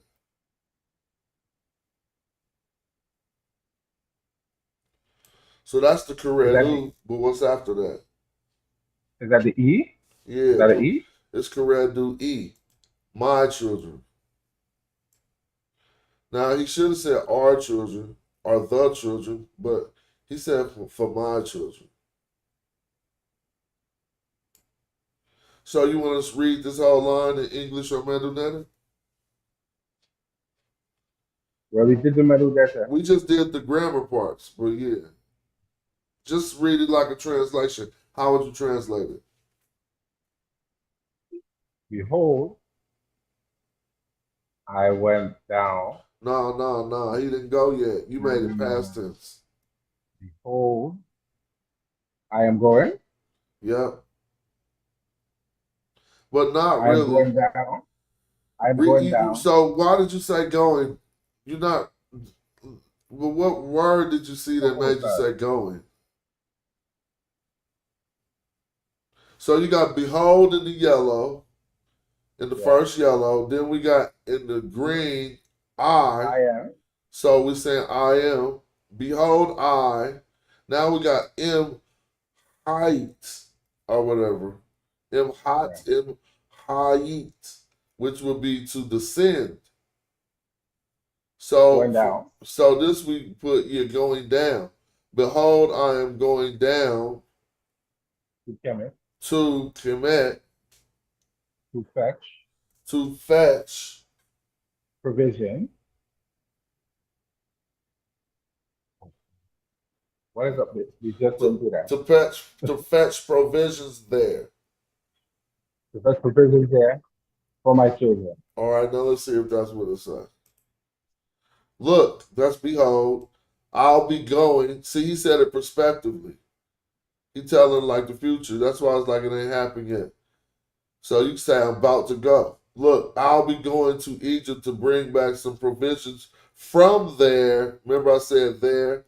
But he said from there. Bring provisions there for my children. And note that he said my children to his wife. He didn't say our children, which is weird. But maybe they had, two sets. Maybe that was her stepchildren. Huh? I said maybe that was her stepchildren. Nah, he meant our children from the context of the story if we go read the whole story. But he wrote my children. So now we got this one, but it don't got the translation up. Oh, I think that is the translation. Well, we'll see. You want to read that? I think we went through this one already, We went through this a different day, but maybe just we can show people how they doing this. Now, Ketu hair, Gim Gim, Gim Gim, then he say Ta hair, Minute. Now this is weird. This ain't normal, so we should be reading what he's explaining. Oh no, some line is left out. Because let me see. The trees were breaking.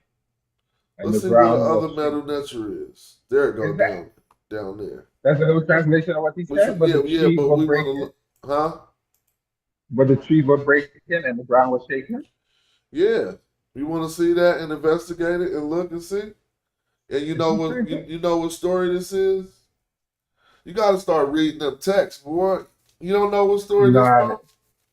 No. No. So that's how you get like West Huff. We got to know all our texts. Yeah, boy. This is from the Shipwrecked Sailor. Yeah. I need to get up on the text. For real, that's true. Let's do that. Let's do that real quick. That's gonna be hella fun.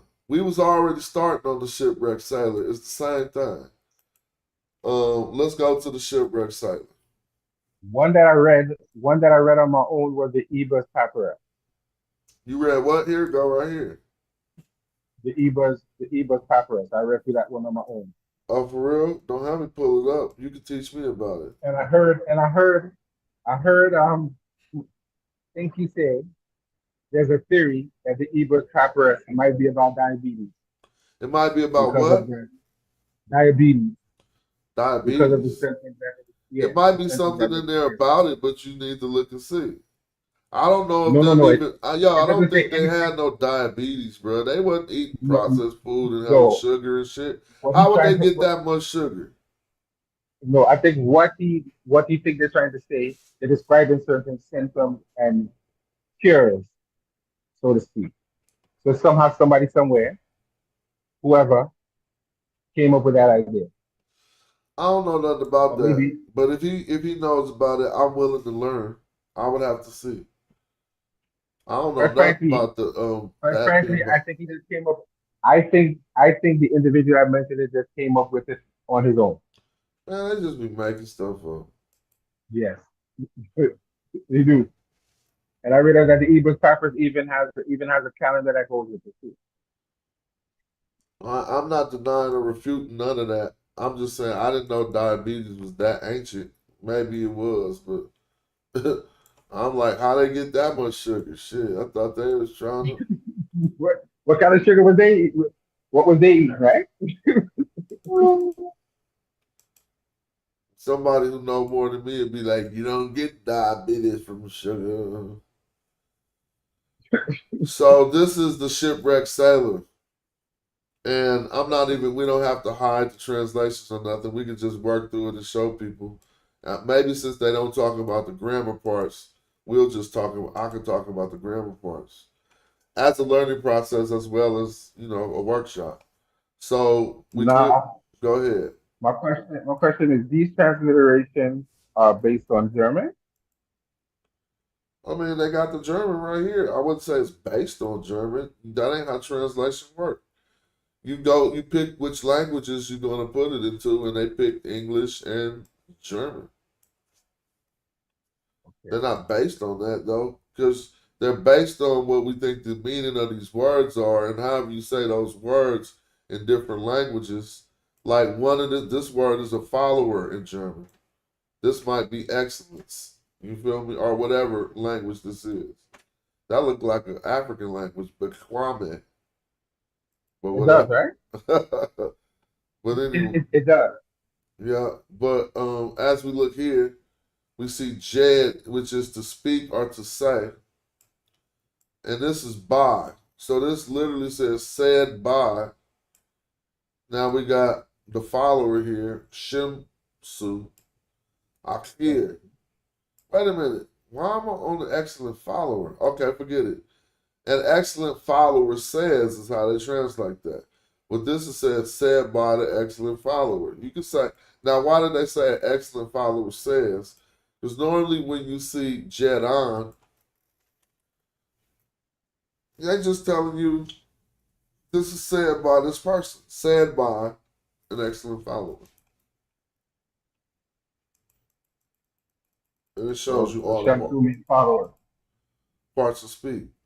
You know what this says online where it says by down here? Um, wedge. Is that it? No, with Ja.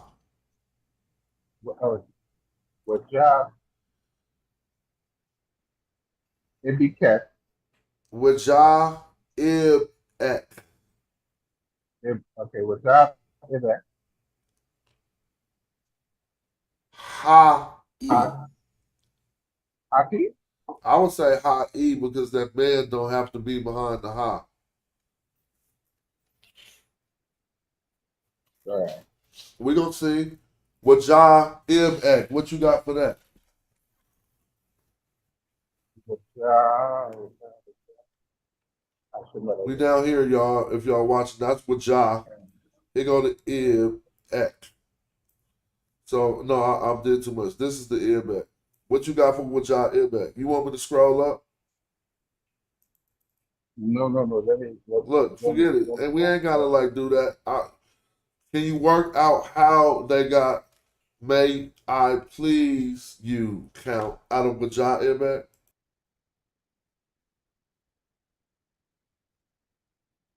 I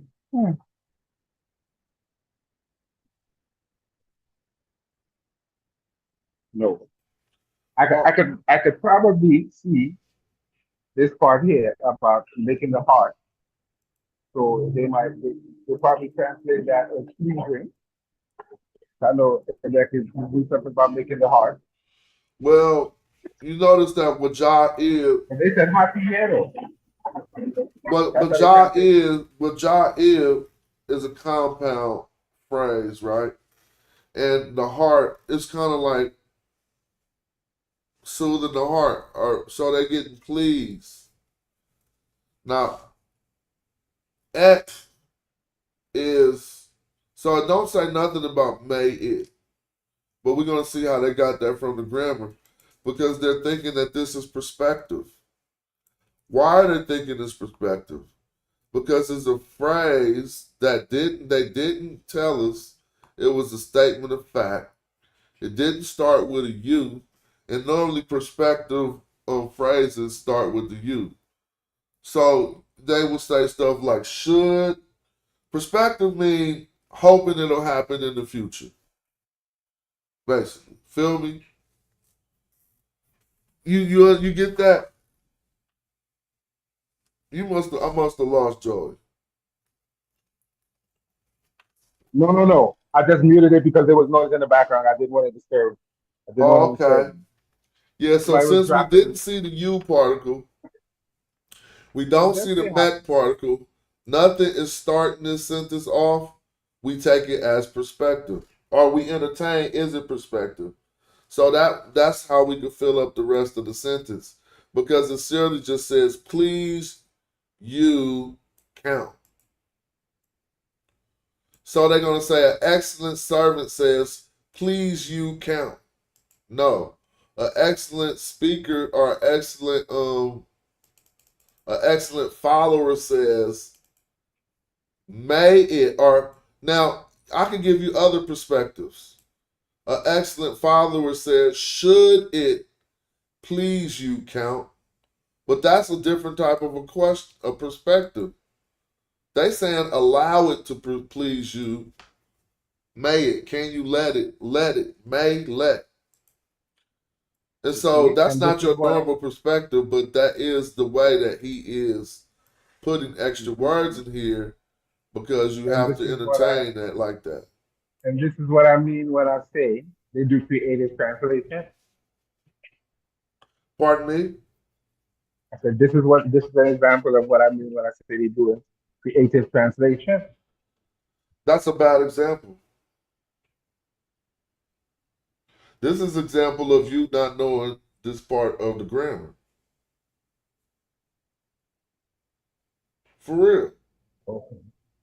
Okay. Because what they're doing is justified by their knowledge of the language. And I just explained the grammar parts. If I take you to a grammar book and we put in the perspective, they're going to tell you that if a sentence is starting, right, without a you or without one of those particles to indicate the beginning of the sentence, then it can be considered as perspective. So if you know that rule, then you ask yourself next, how do you consider something, a statement, to be perspective? Meaning that you consider that it might be something that happens in the future. So now I'm just asking you, in rivaling the Egyptologist, how could you consider pleasing you to be perspective?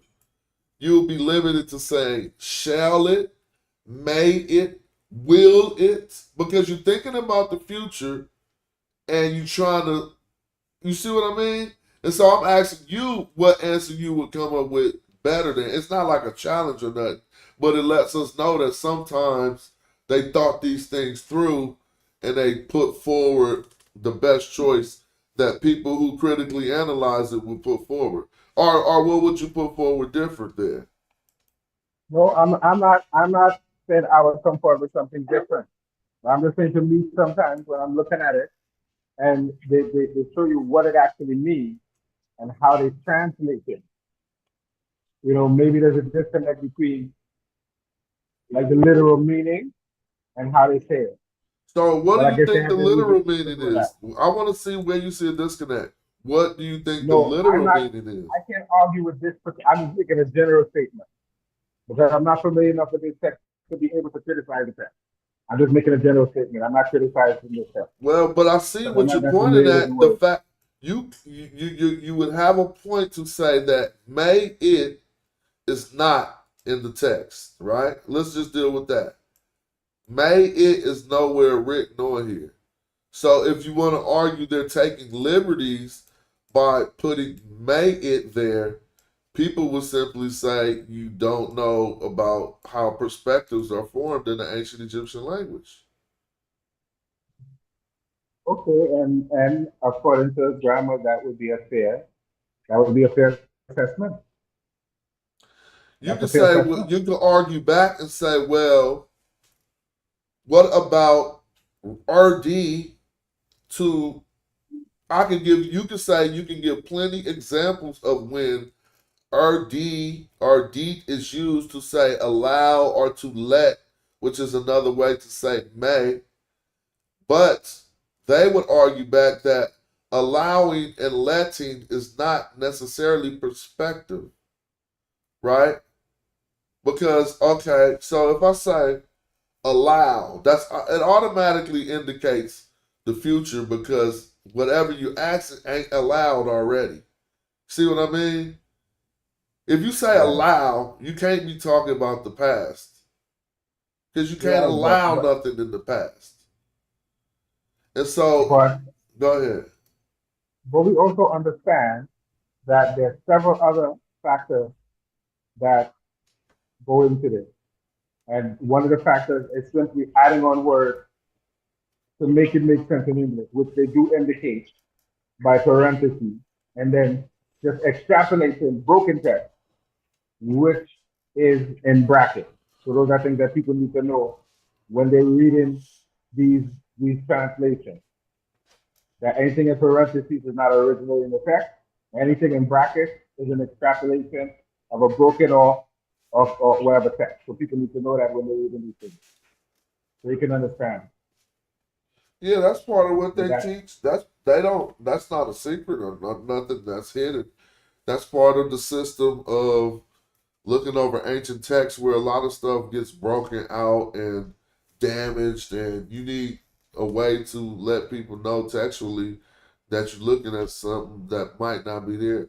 But in this instance, that don't apply. This no, it is doesn't. this is an instance where we would have to know how the grammar works in order to know that we need to say it prospectively. In English, now here's the deal that might be more critical. In English, we do say words to add the prospective sense or whatever. But in ancient Egyptian, it could have been tone inflections. Just how you know how when you ask a question, we give a tone inflection. And it Yeah. could be the same sentence, but then if you inflect your tone, it turns to a question. And so maybe this would be the case in their language, and we don't have that same tone inflection to say, please you count. Even if I said, please you count, you would probably take it like he's asking a question. But they're still saying even the question is not perspective. They say, may it please you. But anyway, I mean, I don't want to just overdo that. If you want to look to read more on that, we see how prospective verbs are used. Let me Okay. see the prospective verb clause.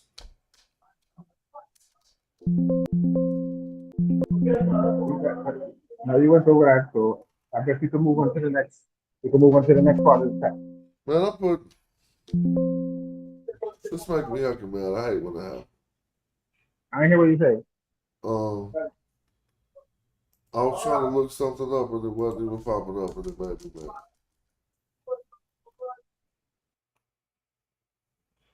What's up, Shazmoo? Peace, peace. Just working. Got another 45 minutes. Um, so what is that at the end? That hot or high? What's at the end of what? That last sentence y'all was reading. This one right here? Count. What kind of Oh count no, is we that? was in the book. I'm sorry. No, they say count. He's using the King's English, but that word would translate to like. Oh, we were in the that was translated by St. Andrews. This word is like the foremost right here. Chati. What Hati Hatia. That's like a governor. Oh, okay. He just So said why count. could why couldn't it be like the cable for your heart? I mean, when I say Ujah, I think of prosper or good things or whatever, pleasing or whatever. But your heart pleasing or Yeah, that's prosper where you get. But yeah, you're right. You're 100% right. But what Ja'ib is a advisor. compound statement, meaning what Ja'ib is said like a prep. It's just like full house, a compound Prosperous phrase. heart. You take two Yeah, words and you make one word out of it. So why what they put one that red word would you line right make out of what Ja'ib? there? Prosperous heart. No, that's two words. Yeah, but why they put that red line right there after That don't got nothing to do with what the we talk about. Packers? That's simple. That don't got nothing to do with it. That's simply the page break or the line break in the original text. Yeah, I guess I don't know. Pleasing don't necessarily. Does that really It means to mean please. like the heart? It means to Okay. please. All right. So that cable, that would be you, right? Or your. Yep, 100%. So it says Okay. please you. What we was talking about is why they put the may it.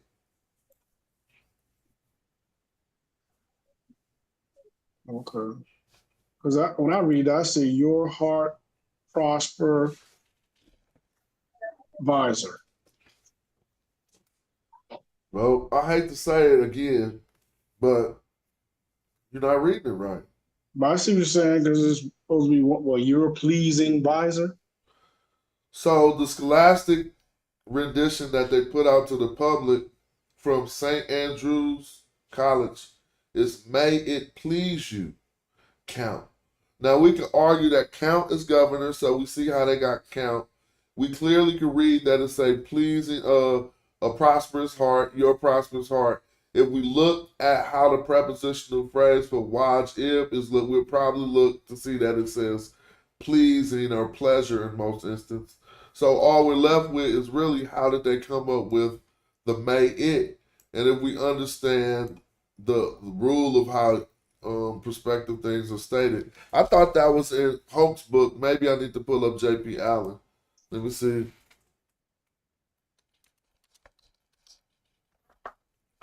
Right, and then we can just read it, and then we could and then we can move forward. But yeah, Check. I'm gonna just type it in here.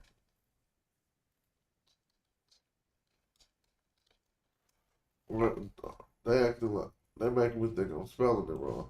All right, now let's see. Oh, sorry. So it says, like many Egyptian verb form, the subjunctive express action rather than the stated expressed tense. It denotes the mood rather than the specific sense. Nonetheless, actions that are contingent, possible or desirable are most often seen as lying in the future. Let me slow down so we absorb this. Because he's talking about an action. May it please your heart. So the pleasing of the heart, right now, let's discuss that because they said actions that are contingent, possible, or desirable. So like the pleasing of the heart are most often seen as lying in the future. either with respect to the speaker's point of view or with respect to some other action. As a result, the subjunctive is often translated by an English future form, but hold on though. It says, and for that reason is also known as the perspective, looking forward. So then we have a problem because if this is perspective, we have to indicate that this is something looking forward. So certain words like allow, that's always looking forward. Allow is never looking backwards. Allow ain't even meant for the present time that is stated. If I ask you to allow me to do something, I need permission for the future. Feel what I'm saying? That's true. So it's Yeah, certain words that you May say. does too. Go ahead. Yeah, and May. May does it too. You see what I'm saying? Yeah. So now there's certain terms in English that we use to indicate that this is a perspective phrase in ancient Egyptian, that the person was looking forward to something happening in the future. And so they had to do that with this text too. They had to insert something to let us know the pleasing you was perspective. So they chose may it. Now we got to ask, how did they choose may it over shall it? Because certain perspectives, certain things inside the perspective is changing the aspect of the perspective. So is this a question? May it please you count? Yeah, because that it is signifying like what? What is it to read, to the hearer? Well, what you talking about? The it. May what? Well, he got a comma here, so we never finished the sentence. Oh, okay. I thought that was just a phrase. Okay. And now we can work it out and see what the rest of it is. So what do we see here?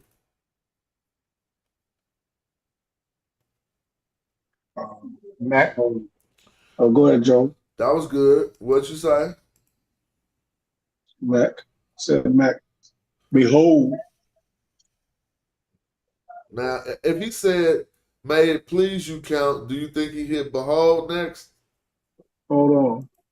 Oh, Mac. I thought it said Mac. It do say Mac. You're right. But I'm about to snip it so we can work on it.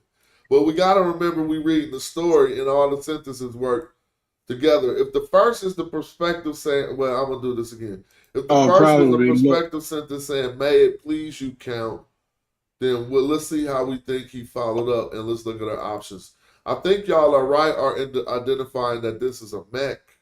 So what would this Mac be doing? Probably look. Look. All right, may it check it out. Because he's like, may it please you count? Then it's like, check it out. And then what's next? I forget what the hind parts in front of you or something, or behind you. That's the back of a. That's going to be a word like pay. P-H. This right here? Yeah. But it got feet on it. Right. So it's like before you, behind you, something like that. No, let's check this out now. Let me ask y'all something. What? The grammar. We got to deal with the grammar because this is a particle mech, right? So this going to snitch on itself if we look at the grammar. This is pay in, right? So what kind of form is this? A verb with an N with a suffix pronoun on the end. So what is it? I want to say something. Thank you. What'd you say? Sajum. Sajum what? NF. So it's the Sajum NF form. So now we know how to state this. So because you know something happened is a completed past action by the second N. You know the suffix pronoun is in. So what's that? We, right? Mm-hmm. So we have what? Go back. What does pay mean? Come on, y'all. I know pay. I forget what pay is. Man, this ain't the hood. This ain't no pay, homie. I'm just playing homie. Now this ain't peyote. Hold on, let me look it up. Or hold up. It has something to do definitely with some sort of movement. Hold on. Like I'm about to show. I know what it is, but I want y'all to see it. Y'all should please think about it. Excellent. He's an excellent follower, and he says, may it please you count. Look, we have what? This is the story of the Followed shipwrecked you? sailor. Come on, man. Listen, I Followed don't you? want to show y'all. I'm gonna show you a dictionary. I'm gonna put pay in the dictionary. Somebody gonna figure it out before I put it. He's the shipwrecked Yeah. sailor. The context is they on the boat. He talking to the governor, he like, check it out. Is this pleasing you that we have what? Hey, PH. Watch it say. You gonna say you should have been thought of that. Y'all still ain't thought of it? Nope. The more text you read, the more Yeah, your vocabulary expand. I'm trying to get yeah, I this need to. disabled. I'm gonna show the word, and you're gonna know you do know this word already. Look, I can't remember. I I'm about know to it, just but I type it. remember. I remember Reggie with Look, that lion behind him. you see it? No. Let me know when y'all see it. If you can reach, Reach. Hey, reach. Yeah. Reach or April, obtain. So the Satchel F form let us know what that was right there. Because if we Yeah. come back to say, look, now we work in context of the sentence. He's like, the excellent father said, hey, might it please you count that, check it out. We have reached, what have they reached? Canoe per. Kenu, no, they reached Kenu. Oh, okay. I think they reached Kenu. Uh, If it was per, they probably would have put the single stroke under it. okay. Canoe. I guess this. Kenu, so that's the interior. But Okay. but Yes. but but now they can say the residence. If we look at the translation, it's gonna say, "Behold, we have reached the residence." So let's check that out. May it please you count. He gonna say, "Behold." No, they didn't say nothing. We have reached home. See, I said the residence. So because I knew they put that without a single sign on it, right? So you saying the house, right? Right. So, but if you would have did it that way, it would have messed it up. If you true that it is, because there's no per here. You trip off that, it's no per. It is the Right. word kinu, which means a residence. So you would be justified by saying home and what you call it, but this kind of like mean the residence. so the per is So like so the per is kind of like a determinative. yeah, it's a It's like a determinant. determinative for this word kinu, which means residence, as we see here. So he happy. He like now they left off the behold because it didn't work for them. See, but we got in African American vernacular English, it does work because Met translates back to check it out. So right in this, he like, shall you be happy? May it please you, boss or governor, because check it out. We have reached home. See, they had to leave that out because they say, behold, but you're not going to behold nothing right in this point of a story like this. All right. He's just like, check it out. We reached the house. Now, and they on the boat. So let's see what's next.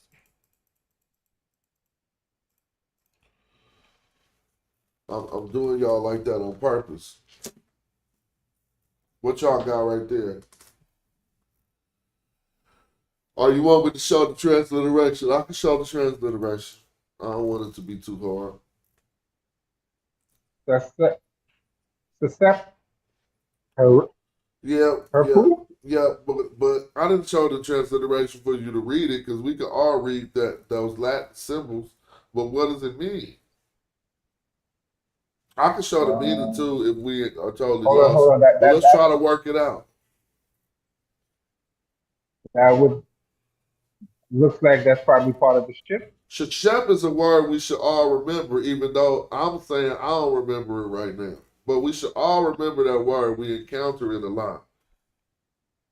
Shep. I don't know. Looks like It it got got a something determinative to help us. do with an elder though. All right, well, let's do this. See, that's because it's a different one. So that's why we didn't understand. They saying the mar, so that means to seize. So Shep is to seize. Because they saying the mar has been taken. If I put SSP in the dictionary, It probably give us the C's. Which S was the big S? Was it S big SP? No, I think it was. It was a big S. I think it was a big S and a small S with a W. All right, SSP. Man, this book's so big. Hold on. About to be time to eat. SSP. There you go, right there. But that's for light. That's not what we're looking for. And I don't even matter, actually. But since I started, I just passed it up. So the catch, it does mean the C's. To take, to receive, to assume, to, receive, to hold, to grab, to receive. It's a shep. Y'all see it. Yeah. So the mall was taken. The mooring post has been driven in. So they reached land and he was telling the visor, what do y'all got for this? That's the rest of that work. That's the mooring post. The mooring post. Yeah. So now what y'all got here?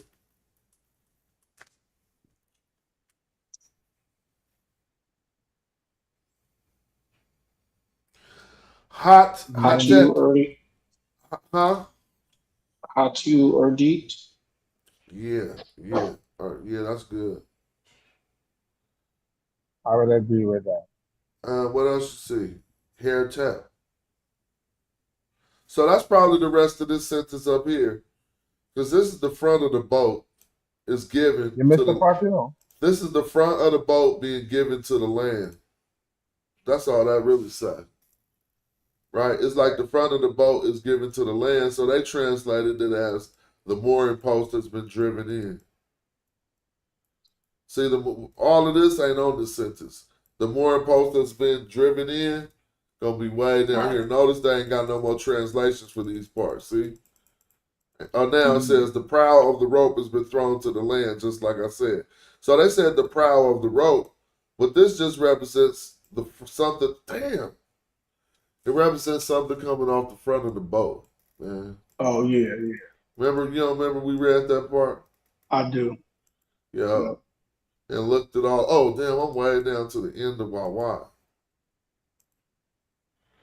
So let's go down here. So something was coming off the front of the boat. I think it was the rope. A rope, yeah. And put on the land. So what we got here?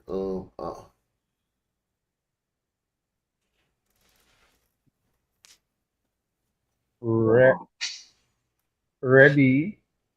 Huh? You think? All right. Not Ready. If you think that's ready, just read it as ready, and keep going. And then we're gonna see is that right or not. Ready. Hawk. Kind. Hold on. I think I'm putting too many words together. I need to slow down here. I'm putting too many So words let me go back up to see something, just so we can know where we left off. It said on the land. Now we're gonna come down here. Oh damn! I went too far. You can just go ahead. So it was definitely ready. Mm-hmm. Aken. Canoe. Kedu. Netcher. Dua. Canoe. Dua. This gonna crush y'all. What y'all think this say? Dua Let's Netcher. see. Probably door. No, Giving it's thanks to the praise. Yeah, we're giving praise to the Netcher. Give. What type of praise though? Probably thanks, like speech or not speech, but No. The last word is canoe. Oh, that's probably the canoe. Canoes that say got on one What is the knee and canoe? put their hand to the heart. What is the canoe? You should know that word. Oh, I don't know if you should know it, but it's a you good think one. they poured out? You think they poured out libation? I think you did good, bro. Damn, now watch this. Well, watch this. So people can peep it. Now this says praises, right? But watch how this works. That is anointed places, but let's keep going. Joy, praise. Hikenu, you see an oil here, though, so you see some related to liquid somehow, though, in a sense. But hold on, I let's saw keep that going. bowl. I want to that show bowl. one more. Now this is the one when they got the bowl, as we learned last night when they talking about the oil. Let's see if we got one more. Well, we're gonna have to take away the libations and just leave it with praises. But we Cheerful can do praise. libations because of this word. Watch this. It's kind of how the ancient Egyptians be working. I put in beer, and let's watch a Hikenu word. Let's see if we find a Hikenu word that's close to that, or not. Because why would you? Because why would you do Kenu and Dua? So what does this say? But this got a Q. See, Hinket, not Hikenu, but Hinket. So that's not really gonna be to a libation. I think that's No. just gonna be a praise. Cheerful praise. But you was right, because libation is a form of a praise, but that's not a libation. No. It says praise is given and God is thanked. See, you wouldn't even know they was getting down like that to let other people tell you. And then what happens next? Y'all see what happened next? I gotta get my scroll right. Yeah. So. Seneb Hair Hepet. Y'all know what that means? Seneb, What is the S? Sa. man. Or Man, what is man. the man with this adjective neb after it?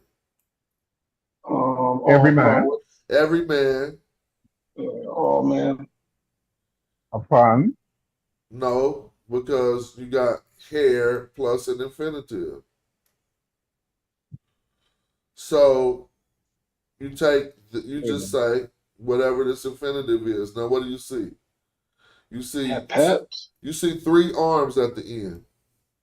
2 of the arms are out like a hug, and one of them is just out. What do you think this word is? Every man cheers or You see 2 arms out like a hug. it throws their hands up. Yeah.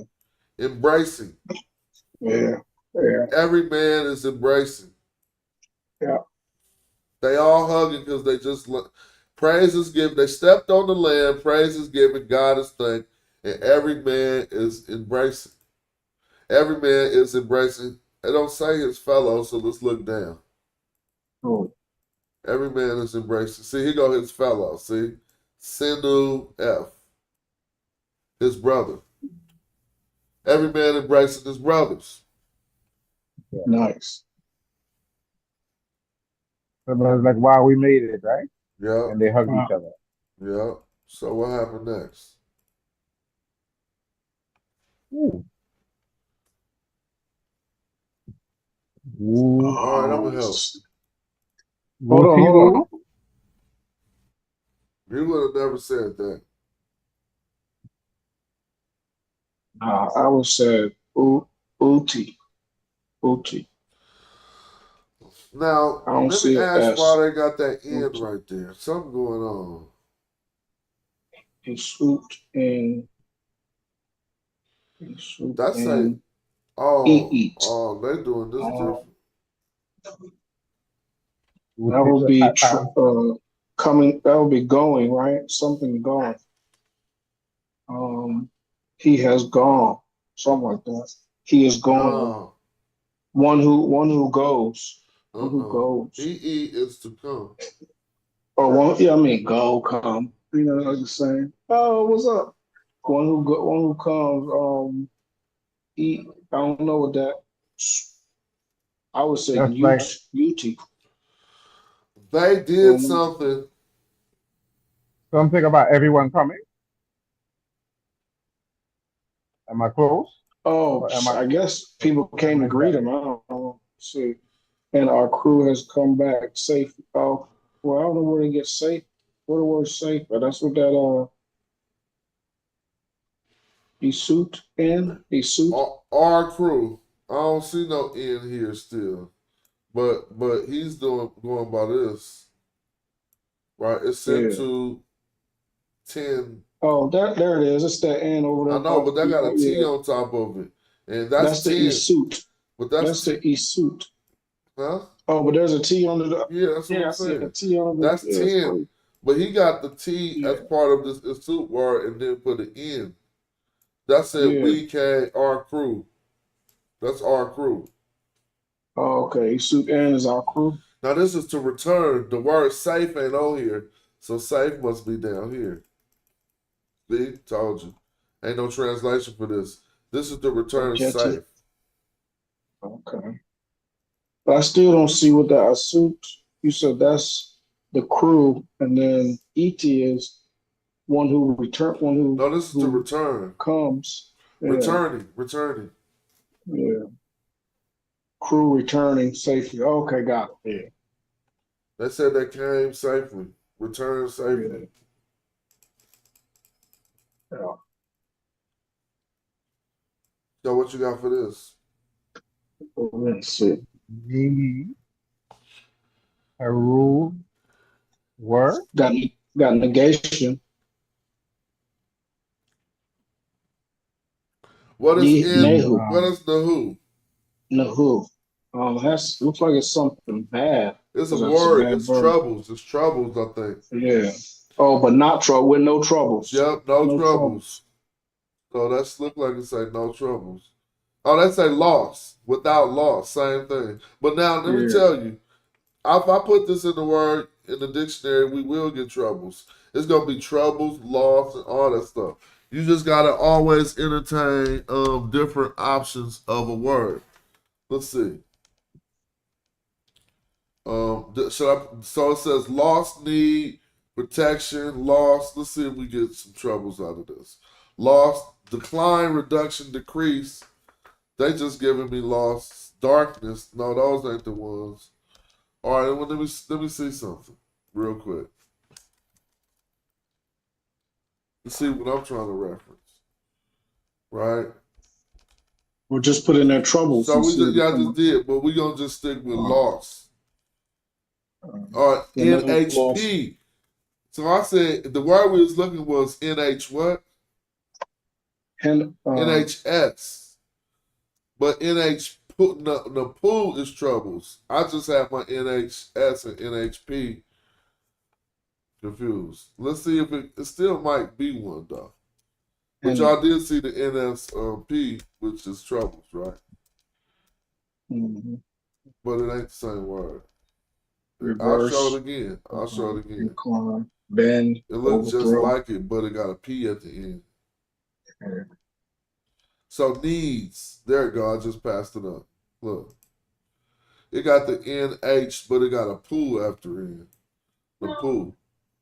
And this one we looking at got a as a ooh chicken. I mean, I'm saying though, it's just don't got the P.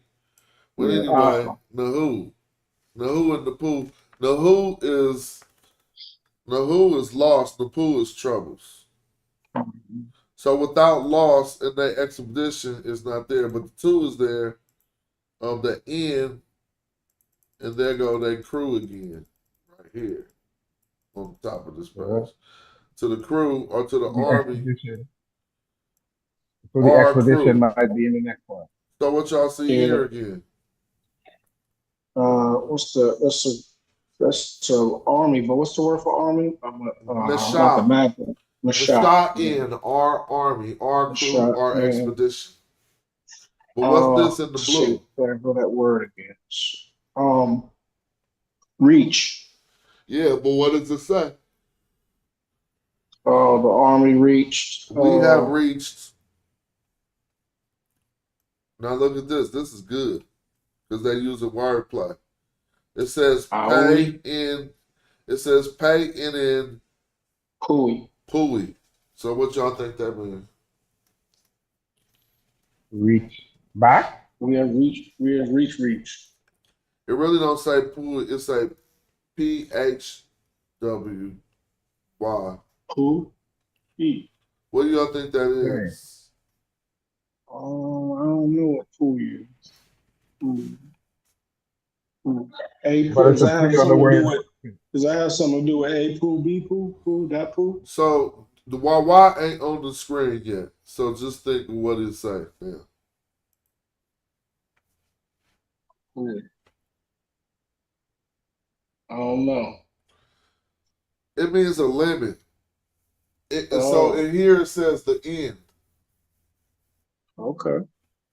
You see, it Oh says yeah, that's what Reggie was. That remember I was trying to get behind that, behind the tail, the end or yeah, whatever it it's the was. end.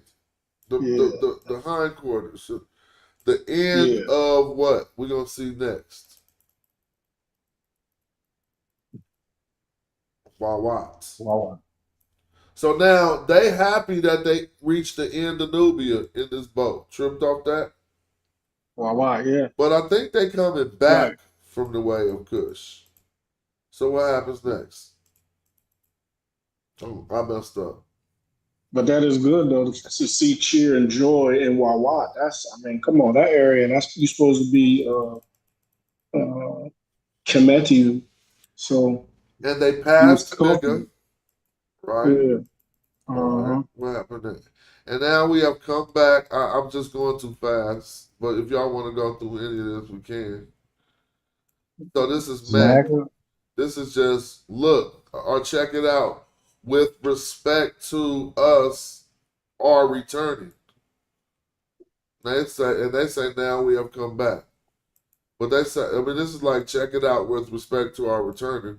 It ain't really no now in there. Right. But it's still said and with respect to our return in peace or safely, our land we have reached. See, mine's make better sense. With respect to our safe return, we reached our land. That's all they're Mhm. saying. But you can see it in the same word for reach. We reached Right. it. Like say they came home. We reached it. It. They're going to sue. So I won't show the translations for this next one. And we can break that down. So hold on. They got to the end of Wat and they reached their land. They back in Kemet. So what happens here?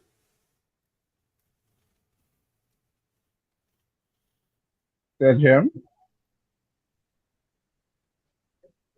or Keck.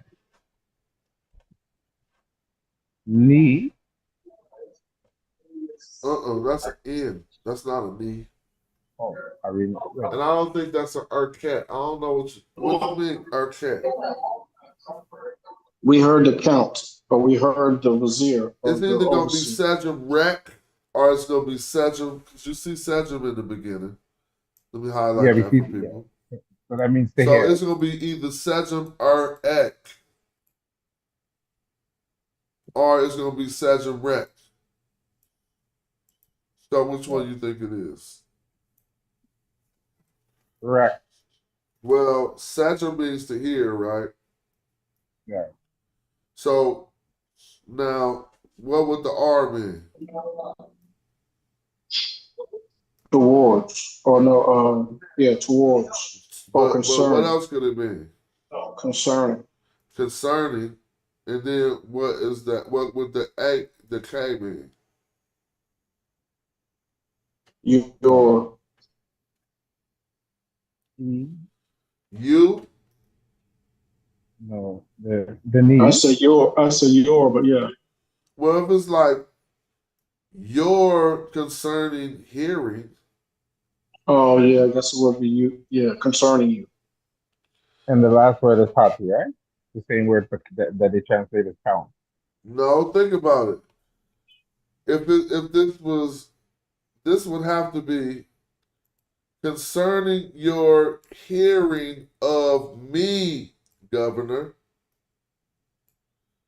Okay. You feel me? I Yeah. think that's what it's gonna say. Concerning your Concerning hearing of me. Yeah. your Yeah. hearing of me. This ain't dative. If this is dative, it gotta be to me somehow. Him giving them something. So let's see how that would work. Concerning your listening to me. That might even be better. Yep.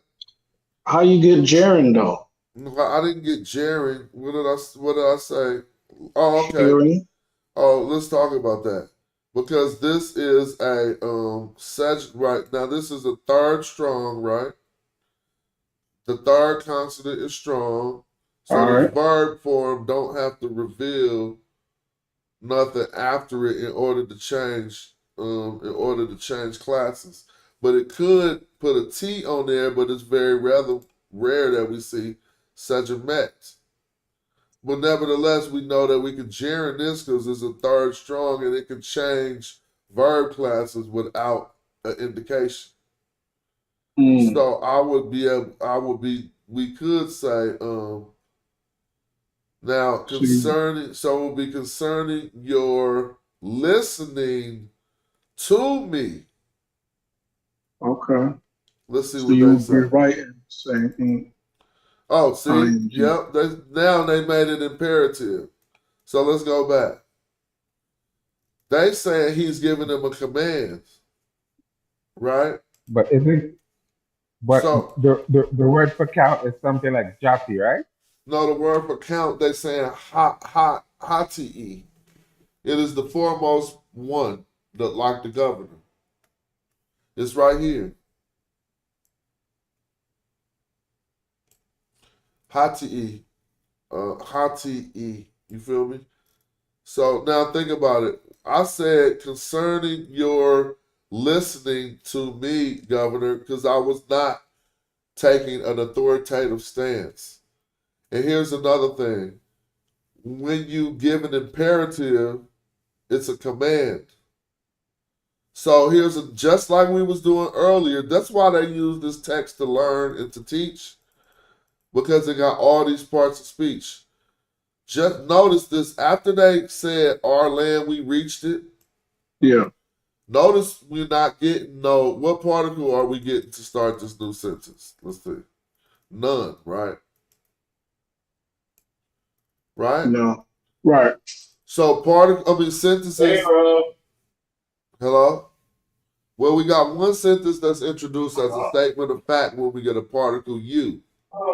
We got, if you don't mind, mute now because it's background noise. We got another particle that introduces certain statements like behold or look, which is mech.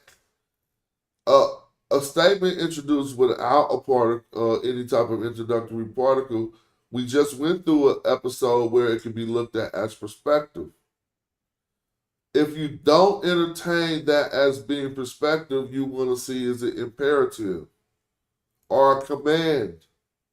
So let's look. First, let's entertain this with all the training wheels. To say, let's look at this as it possibly being perspective. To say, with, and not with, but concerning your future listening to me. Like, how would you say that? Concerning you listening to me in the future, with respect to you hearing me in the future, listening to me in the future, that is too hard of a force if we was entertaining that. So we'd probably say, let's try it as an imperative, as a command. With respect to your listening to me, so that would be listen to me. Right? We would just not have to say with respect to. We simply say listen to me as a command. Count. So one would just say this is imperative. And then we say, oh, he's telling him to listen to him. So it really says with respect to your listening to me. Right? Right. But if we're talking about a governor who's a person of high rank, then any old person could say, hey, listen to me, man. So you probably, but they on the They same have to put boat some respect together. on them. And he's his excellent follower. You know what I'm saying? They on the same boat. He's considered the excellent follower of this count. So he like, check this out. Listen to me, family. He's not really giving them an imperative like he's the authority. But even if you say, bruh, listen, you giving me an imperative, right? But you're not saying you the authority. You just need me to listen for a minute. So what are you going to say next? And again, we entertain that this could be imperative or a command because we find a new sentence without a starting particle. And that's going to happen all throughout this story. That's why it's easy to read. So what does he say next? He a boss next. He bossed up. Y'all don't see what he say? Anoop. Shoe. But shoe got a bad bird Yeah. behind it. So he's saying, I am something. But he's telling him to listen to him, and we already know he is the excellent follower. So he's saying something, even though the shoe word has the bad sparrow. Notice this ain't the bad sparrow. That's the taller sparrow. So And he's this is saying great. something profound here. I am shoe. What do you think he's saying? I am the wind. I am free. Told you. Shoe is free. That's not the bad. Mm. Yeah, he like check. So, He like listen to me, family. I'm free. That's why I was like he's saying something profound here because he used Anuk. I am free, and what is he free of? What y'all see there? Nah, now they must. Shout. No, I think that's still part of the. They ain't leading us on because what do you think this says? Huh? It's got to be a noun. So, What do you think it says in the Medu Netcher? shout. You think that's shower? I think that's a sha, right? I I don't would think think, that's yeah, That's I would think shower. that's a start. maybe that. Maybe it's amu. Yeah.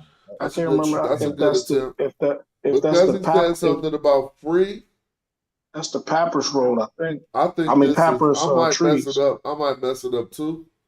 But Might be I for up think this north, is May Ahu. May Ahu.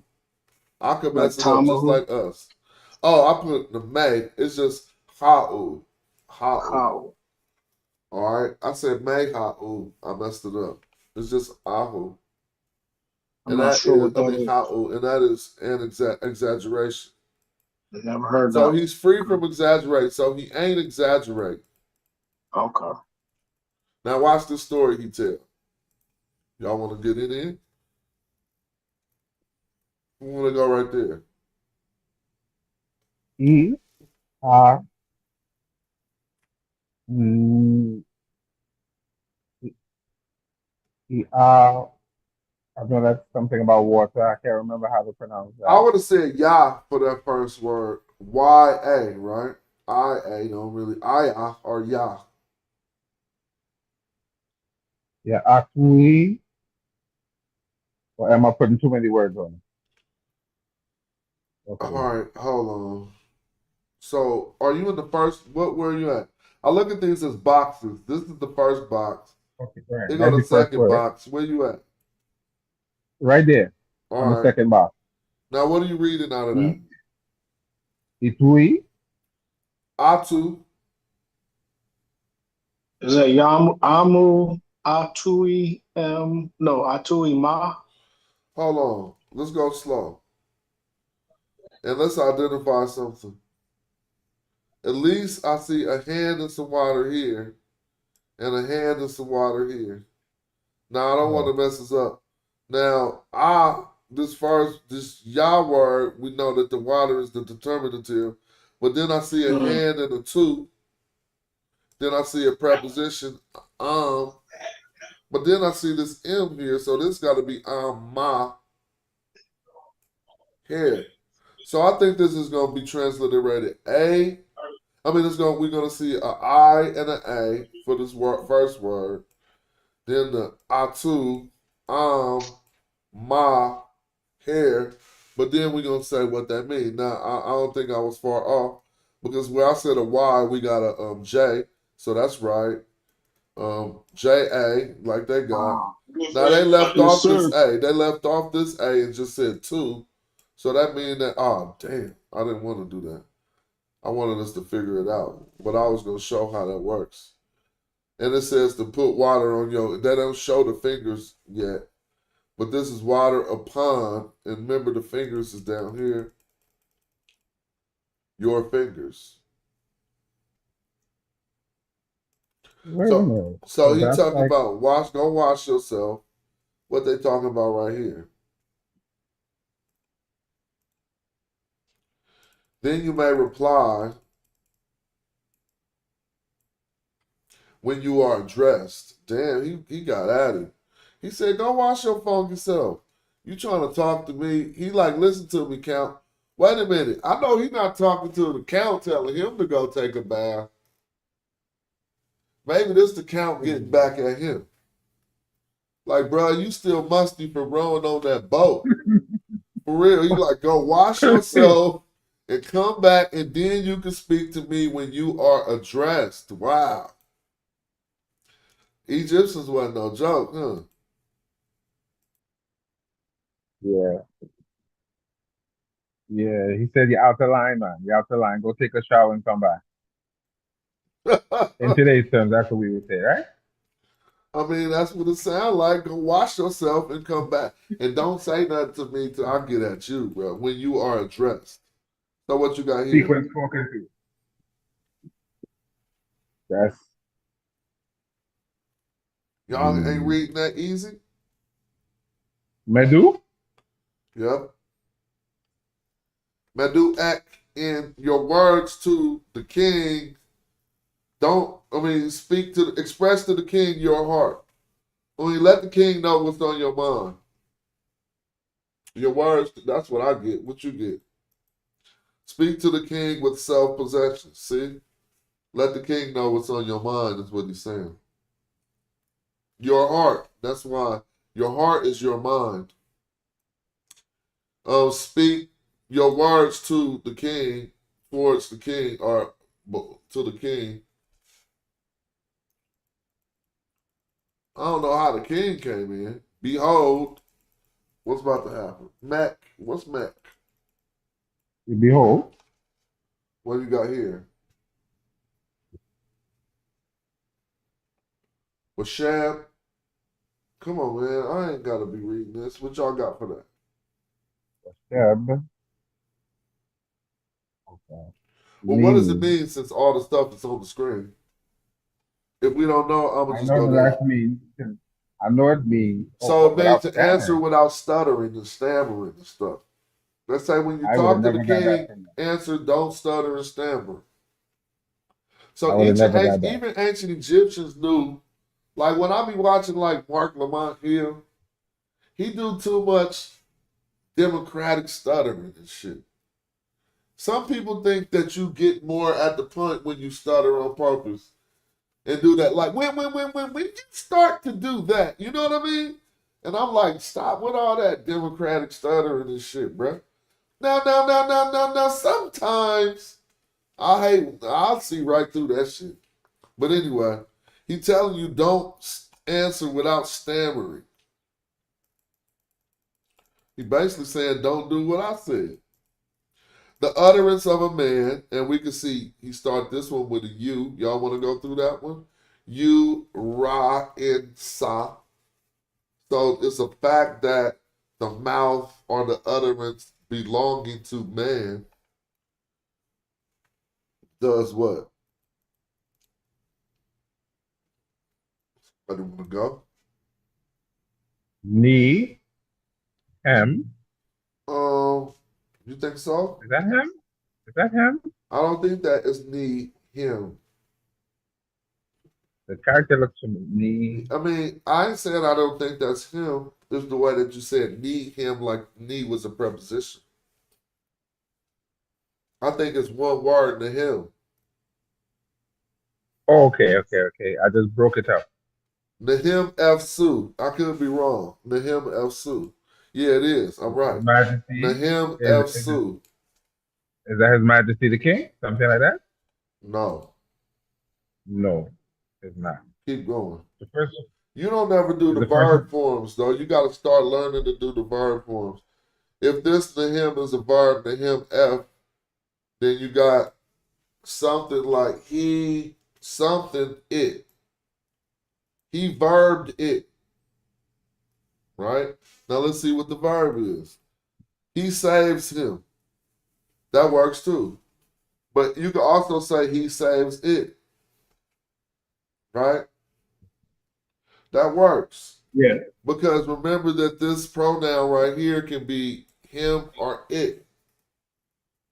and and and I didn't know why. Oh, it says the utterance of a man saves him.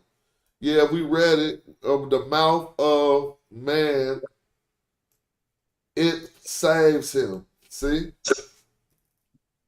you see what I'm saying? It saves him. Either of these pronouns could be it or him. So this is the dependent pronoun su, which can be it or him, and this is the suffix pronoun f, which can be it or him. So it Right. saves him. That works. Yep.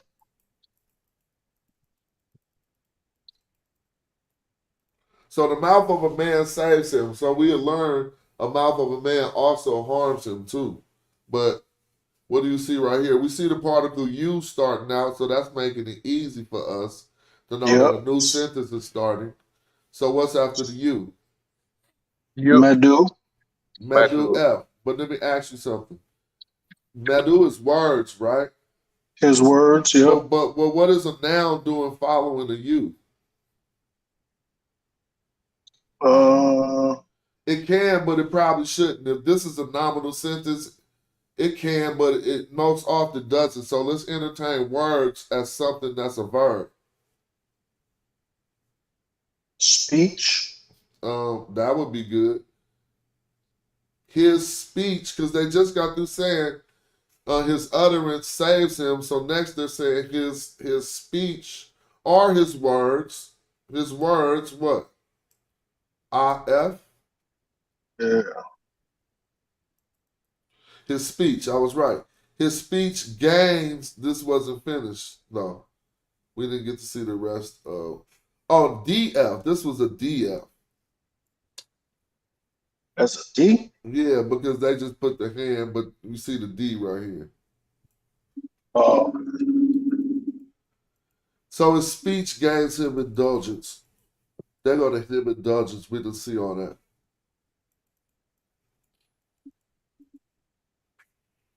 So who want to break down how this says you do as you wish? How do it say that? okay. The first part. go ahead. The first part means to make. Huh? The first part means to make. To do? That's where we're getting do from that I right there. Okay. Ear. From. K-ball is you. K-Bo is you, so you do. M. M is as. Or from. One of the two. As. But it says M. Correct ib act. Notice whenever you see the hyphen. Huh? Yeah, that's kind of that correct. That correct ib is kind of a phrase like the uja ib. It means So to wish. Right. So the K-ball is the other you. It's like desires of the heart. Something like that. So it means to wish. So you do as you wish. You're right. Look, this correct. Yeah. Ek. Do as you wish, do as you please. So if you want to know how to say you do as you wish, you just say Ariek M correct ibek. If I hear one of y'all say that on the live stream, I'm gonna be rolling. Ariek M correct ibek. Man, how do I say I do as I wish? Uri E. Yeah, Uri M correct E. Yep. Uri E M correct Ibi, bruh. Sin. Uri E M correct Ibi, sin. Huh? That's a. What you say? That's a bar right there. Sin. Uri Ek M correct Ibi, sin. I gotta say it more rolling off the tongue, bruh. Even though it's Egyptology speak, but I'll mandate that to be the first dialect of the research, so forget it. Till y'all figure out the vowels. What's up, Chris? That's a bar right there, but What up? You can Chris put in that the building. You do as you wish. I do as I wish. E. I would say eerie, because you gotta stretch the second R. It's there for a purpose. Correct e. I do as I wish. All right, you learning how to say something.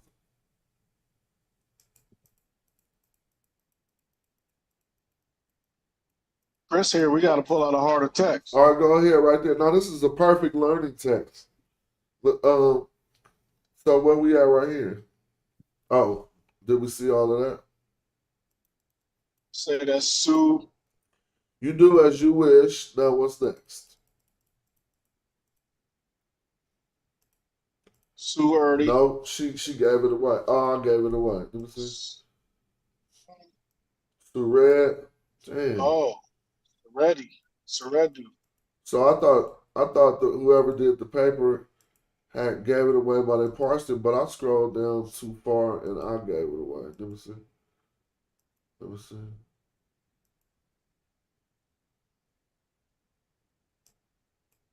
Yeah, but one of those words we don't know what it is. Sue Erdy. Well, in her transliteration, she break that down. Look, but then I went too far down to show the answer. But in the transliteration, she let us know that this first word goes with this D. So that means the word goes all the way back to here.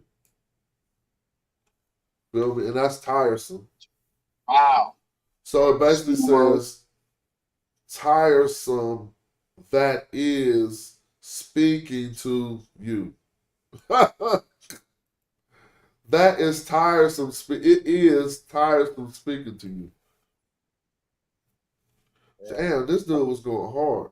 Learn how to say that, and you can crush somebody on the side of the debate.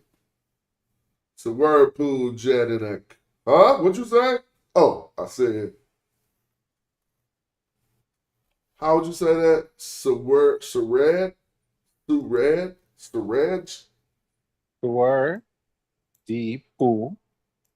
No, not Deepu. That's part of the word. Oh, So pronounce that all the whole first part as one word. Suwar, D. Suraj. Hold on one second. Sue Erdy. That's how I would say it. Suwar, D, Poo. Dej, D, Neck. I won't. That's how I would say it. Jed Neck. That might be a little off with the Egyptology, the accepted pronunciation, but that's how I would say it. Sue Erdy Poo Jed Neck. No. Get at your neck. No, never say Check neck. your Never say neck when you see neck. Neck Oh, is yeah. to copulate. Oh, okay. Yeah. Reggie, How's it spelled? NK? N-E-K. N-E-K. If you ever read the Book of the Dead, you came across the term neck and neck. Oh, okay. yeah. Reggie was going through that today. Oh, yeah? Yeah, Reggie came on the same time you came on Smash. I was like, what's going on here, y'all? Somebody Nothing got to going figure on. out. Sometimes people just start streaming. People don't look to see who's streaming. Yeah, but the thing about it is, in the Discord, it come out, it go bing, you know. Reggie And don't today Reggie don't be in the Discord that he much. his notification come through the Discord. That's because we set it up like that. Man. Yeah, but he didn't put what you call it. He didn't put a schedule for it. Yours came through, then his came through, and I was looking. I'm like, oh, he's running too. I'm like, okay, they compete. Nah, no big deal. No, he didn't plan it.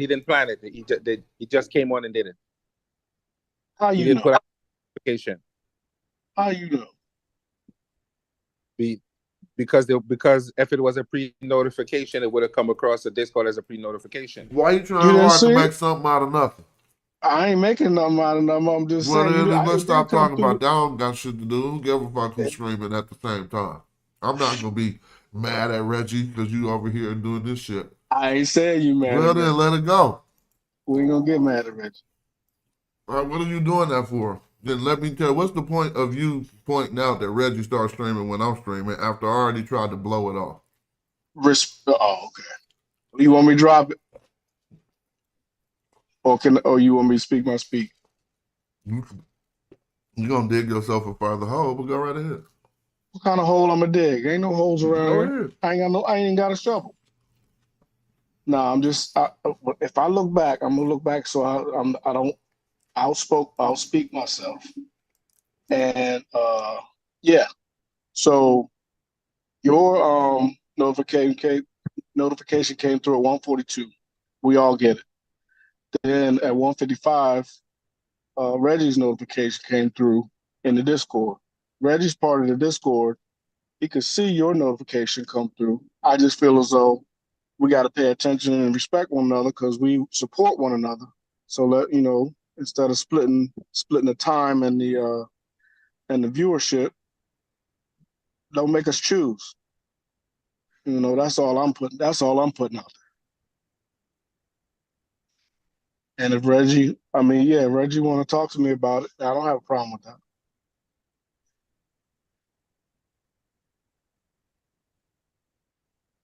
So I ain't digging no holes, and I'm not creating any animosity. I'm just saying respect. And if it was a mistake, it was a mistake. You actually did, because now you just got something you created where Reggie needs to speak to you about streaming when I'm streaming, when that ain't even an issue. No, You I just mean, I'm created saying that. And that's no. the I said hole I was talking about. no. The Reggie don't whole need to then talk to you about streaming when I'm streaming. no, he doesn't need to talk to me. But if he has a problem with what I said, he can And talk that's to me. that hole It I wasn't said you was going to dig, because that wasn't there at first. ain't no hole. I mean, we both Well, men. if Reggie wanted to accept it as one, like, what the hell Shazmu talking about? He trying to make a problem between me and Smash? I ain't fucking with him no more. You know good and well I See, wouldn't I'm do just telling you that. real shit. If he didn't, if he take it like that, then Then that would be I the mean, hole. it wouldn't be a hole to me. Well, now you saying offensive shit towards Reggie when he ain't even here in the discourse. You need to mind the way you get down as a man. Why say things that he could be listening to, getting offended about when he not even representing himself in this whole discourse, and I'm trying to protect him and you not trying to offend him? So then why carry on like that? You feel as though I offended him? But if you're not Shaz, trying to, Shazmo, you're doing the wrong thing. you're doing the wrong thing. You're trying to say he started streaming while I'm streaming out of some Fine. disrespect. And I'm trying to get you to not say that ain't what happened. And you I never pushing said line on that. That's I not never what said that. Oh my Shazmo, God. but that's not what it was. The reality was they just didn't. The reality was he decided he wanted to go on, and he went on. There's no problem with that. It didn't. It didn't. It didn't hurt nobody. It didn't hurt nobody. I watched both streams, and I had no problem with watching both streams. Oh, As that's cool. Ash was even in his stream, supporting him and saying, "Go ahead," because you understand, Smash was in his stream because I watched Oh, both. And I could tell I you, didn't. I only watched one stream. you see, I watched both streams, and when Smash finished, he went into Reggie's stream, and he was in the chat listening to Reggie because I watched both streams. Saying digging a hole, that's not a monumental statement. That's not, it don't have no value. It's just us shooting the breeze and talking. I'm simply saying you can create a potential pride between you and Reggie relationship if he hear you trying to rile me up against him streaming whenever he wants to. That's But I easy. wasn't. There's nothing big about that. Right. But I wasn't trying to rile you up. I would never. I wouldn't. That wouldn't be Man, the. from how I know it, Yeah. anybody talking about why he doing this, why you doing this. Well, however you take it, what response did you want to solicit out of me? I didn't want to. I didn't want to solicit a response out of you. So you said that and you didn't want to solicit a response? No. No, I Damn. said that. I put it out. I put it out there so we can, like we support one another. So let's, I mean, if there's no issue with it, then there's no issue with it. Then I Just take the I fault just I of just not you seeing something that nobody else sees. Smash ended his stream and he went over to support Reg. I just told you that. Not too long after Reggie came on, Smash ended his stream and went over to support Reggie. I just told you that. That is what happened because I watched both streams. So there was no beef. There was no problem.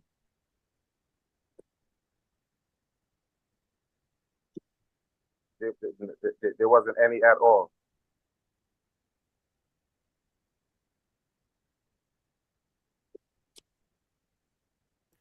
Well, I Yeah. stand corrected. I'm gonna take face and say I stand corrected. You ain't even corrected because it ain't like a correction situation. It's just like I was saying, let's let that go. Because if I was listening to a show with somebody like, why Smash start screaming while you screaming, Reggie? First thing I'll be like, who is this fucking hater? Trying to start some problems between me and Reggie. That's what I'd be saying at the house, and no one would be able to stop me, no matter who it was saying it. I'd be like, why? They teaching Medu Netter. Here he come on the show talking about when Reggie streaming, when Smash is streaming and shit. What is his goal? That's how critical I be at the house.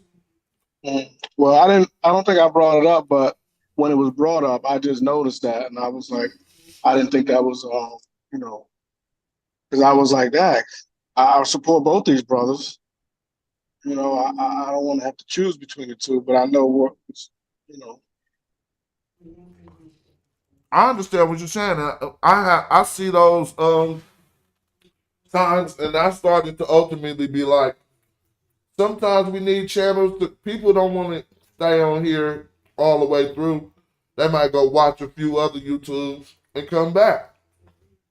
Now, if one of the other views they get is one of our homies, then that worked too. I agree with you. Yeah, that's true. It's all good.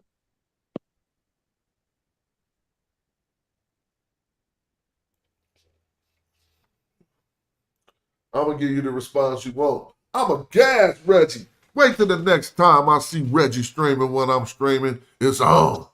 You know good and well that is not the response I was asking for. Because if you recall, the last I don't know if it was not the last stream, but yesterday's stream.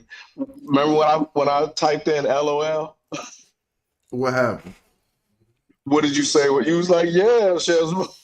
All right, well, let me ask you, how did he get myself out of what we see on the screen then? And what's up with this me E? Because now we got Medu Netter test to do. Let's see.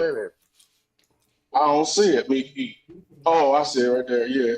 My yeah. Okay, my bad. My E. Jedessi or Jedes? So that looked like yeah, Tennessee. What if? How do they get myself out of that? I kind of Jet means to speak, right? Huh? Jet means to speak, right? No, Jedes is what we're looking at.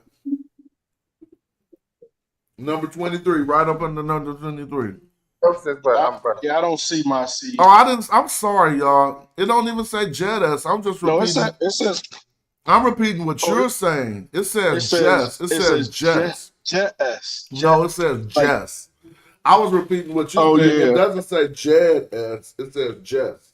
Yeah, I was saying Jenga S. Jess. Jess E. Like Jesse James. Jesse. Yeah.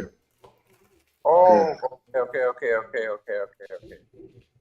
I see the. But even still, I'm not familiar with that word, Jesse. How about you, brother, Joey? No, I wasn't familiar with the word at all. You don't know what Jess means? No, I don't think it means self. It means self. I know, but what I'm saying is, I think this is the first time I'm seeing the word. No, you seen it. So now you see how they get myself though, right? Because the E is the my. Yes. They got the word with missing.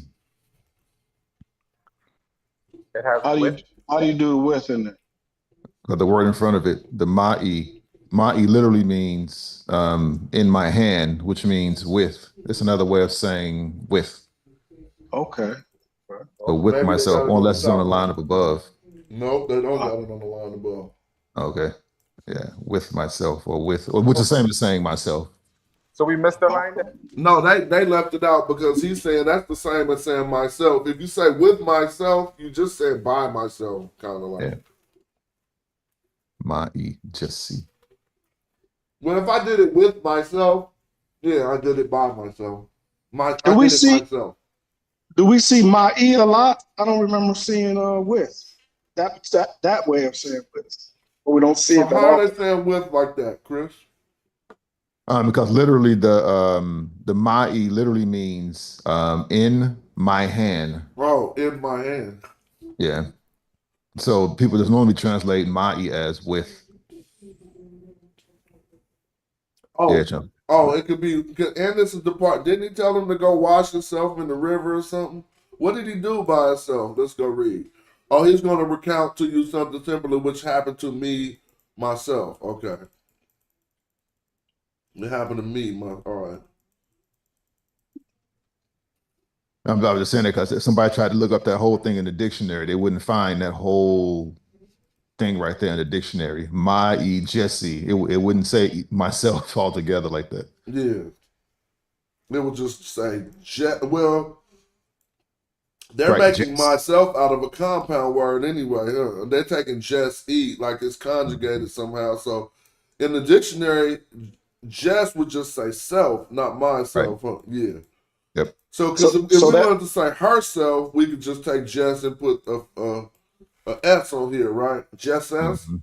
Yep. Just as so that is a part of the shipwreck cell. So that's legitimate text. Yeah, Right? this is real. This ain't no made up word. Okay. Well, Smash pointed out any of those examples that you see in the grammar books are actual text. Oh yeah, a lot of them are actually from the text. They don't just be making up sentences like I do sometimes on my YouTube. They'll take them out of real text to help you along with when you encounter it in the text. What y'all see here? Sem, Sim or Shem? sorry, Shem. Sem, E, E. Shemek we? That's not what I was going to say. Huh? Yeah. Or Shemkui. Oh, that's a better one. I think you beat me there. This might be Shem Kui, huh?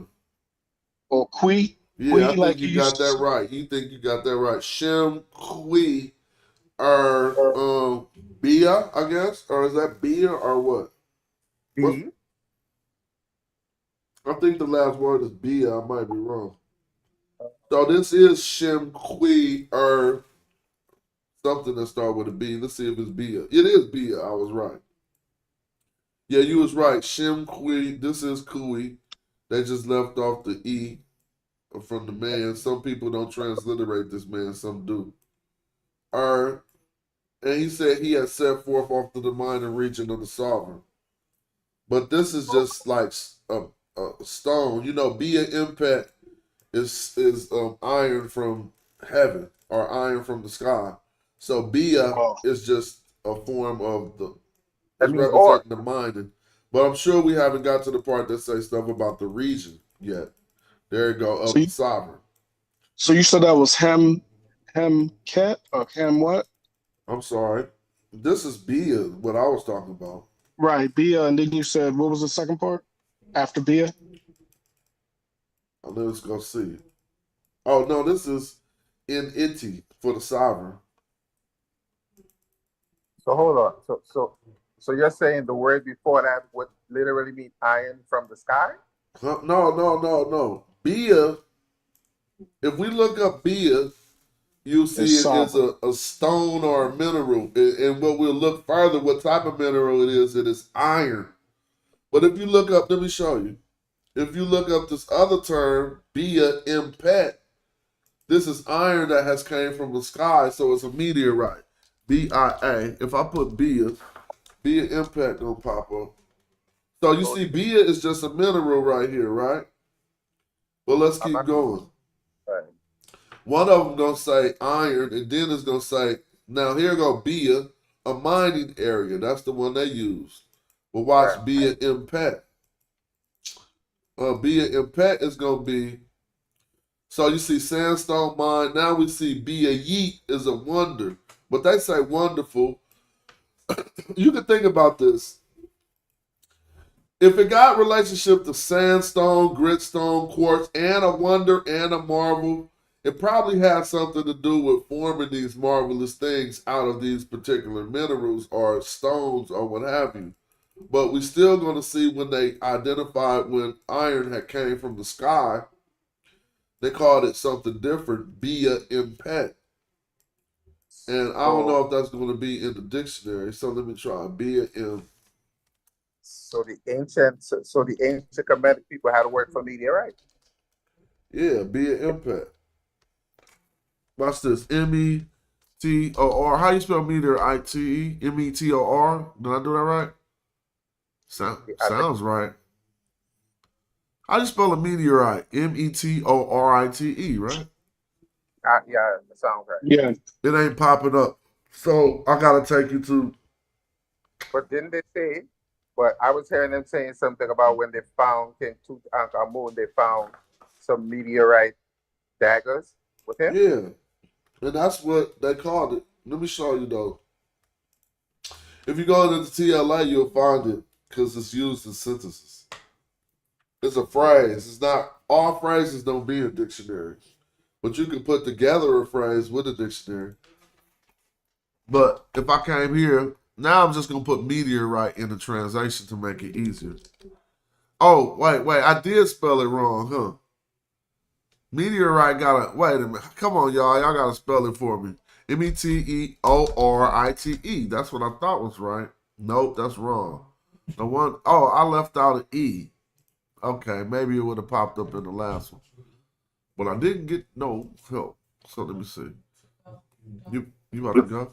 You were saying you were spelling it right. You just missed the type. My phone ain't on? Where's it at? What time she get out? All right. I'm about to leave right now. But nothing came. But how long? Y'all can go ahead.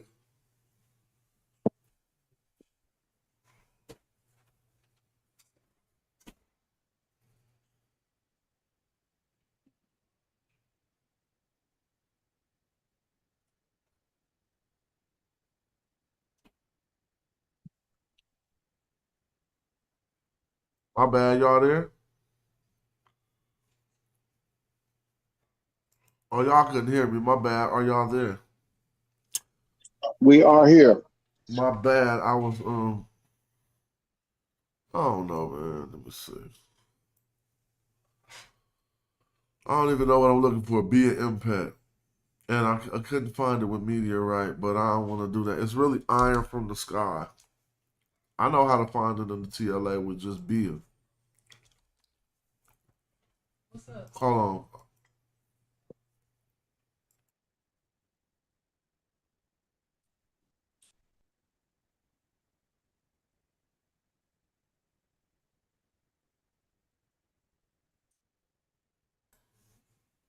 Oh, look right here. Be a why it won't let me go to Unicode? Because I got demonic play. All right, there we go. Damn. Dang, bro. They don't even want to play. So forget it. Oh. Huh? So like the TLA hiding the word from you? It ain't hiding. I was looking it up with the wrong transliteration. The I should have been a J in this TLA. Now watch this. You definitely gonna see it. The word there. All right. Mineral of meteoric No, we want to origin. find it's that meteoric. There you go, right there. Yeah. It says They- meteoric general ore stone, but it's supposed to say be an impact because it literally say from the sky. So we're gonna go down to that one. So you can hear that they say it's from the sky. How did they know? Now, while we looking for this, how did they know something was a meteor in ancient times? Did they go run? Like you normally ain't standing next to a meteor when it hit. I bet I would General, I would probably assume that they saw it fall and learned to recognize what it was after seeing it a couple of times. So you think they seen it fall and ran to the area? That's less probable. I mean, they would Here we have had. go. You see it right here? Be an impet. They only got it saying to demand. No. Be an impet is iron from the sky. So you translate. We've been reading Medu all day. You tell me what be an impet would mean, and you can read this Medu right here and tell me I'm lying. Be an impet. iron in the sky. Belonging to, or from, or of, or to, right? Mm-hmm. A mineral belonging to the sky, and they even put the mineral determinative. Right. So some translate this as meteorite iron. Well, it would be if we said iron from the sky. That's what it means. Well, let's look at how they used it. He is the king, a hero, an excellent fortress of his armies, a protective wall of iron. See, that ain't working right there. If they use B, and now notice it wasn't really there though. They just guessed that it was an impet after that. It's broken off. Well, let's look at other places where it is used. All right, his mouth is open with that iron chisel, which the mouth of the gods were open. Now in here, I think that it says Medu, Tawi, Neti, Bia Pet, right? So that's the iron. But this looks like belonging to the iron. Where's the chisel? To open, yes. So they just called it an iron chisel. Because this ain't the chisel, that ain't the chisel. No, it's I'm the looking glyph for with the papyrus roll and the little hunk of metal next to Oh, it. I was looking at the transliteration only. Where at with the papyrus? Go to the left, right. Go up to the right. All right, Go I'm back. sorry. See the I see it. The glyph Okay. with the papyrus roll. This is the and where is that in the transliteration? manjat. Oh, Majat. So this is the chisel. Manjat too, yeah. And the chisel is that little metal, the determinative is a hunk of copper. But they say with an iron chisel. Yeah, of iron. Tui net biat. All right, but what is this twin? Let me see something. There's too much stuff in the middle. Oh, this chisel. So this, so this chisel of iron. All right, so they say that it was this chisel of iron. so Tui is this? But still, it's not iron. It's of meteoritic iron, but there's nothing in here that's qualifying that yet. I want to see when they say something about a meteorite or something. You know what I'm saying? But they already know that from King Tutankhamun's treasures that they found meteor metal. Yeah, I know, but I want to hear them admit to it. Like, I want to even hear them say this iron came from the sky. But Like, here it go, right here, look. Yeah. They did not build pyramids made of metal copper with associated burial steels made of meteoritic iron. That's a very good one. I would love to read the whole shit. They did not build pyramids made of... But let's look at the glyphs and just read the glyphs. So, I wonder if they did the capstone out of that. Huh? I wonder if they only made the capstone maybe of that. Now here's some, I don't know, but here we'll read this whole text. But here is something that we got different, and I know you're gonna have to. It'll probably be less than 227 when we start talking about this boo being used for negation. But if I click it, it better say negation. It better. Told you. So what do we know about a boo as a negative particle? Well, it ain't time to teach that yet, but we can clearly see it is one, right? And so this sentence is being started off with boo, which normally just means a place or something like that. It is used prepositionally, but right now it's using as a less common abstract way to negate the sentence. So we clearly see the ear after this. It probably has a Y under it because it's broken off, or maybe a R, but they translated it To correct. do or not do. Yep. So they said they did, so they did not because it is boo, Right. and then they only got a ooh here with this, which is very weird. So I just want to click into that. With just Well, you know, Yeah, well, this you- sentence is a classic late Egyptian. oh, they do a lady Egyptian too. Yeah. And so So- that's giving us they. Yep. So It's I they. know how. Wait a minute. Is that like ooey? When you we? just said in classic black Egyptians, they might just write that for the suffix pronoun. Yep. So they also is boo used more often as a negation in late Egyptian too? Yes, boo evolved from nin or ni. No, wait. Yeah, it evolved from nin. Nin became boo. Oh, okay. Yeah. So it does become more common in late Egyptian. That's interesting.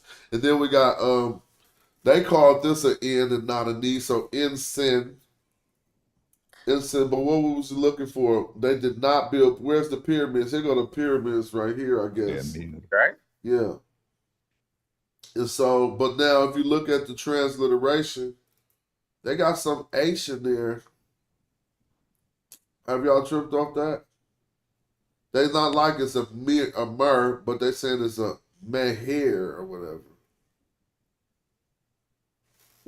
Yeah, the mirror, the pyramid, the glyphs at the end are all just determinatives. That pyramid and that block of stone and those strokes, that's all part of the determinative. Oh yeah, but I was looking at their transliteration and how they got this H in parentheses. That's what I was trying to speak on.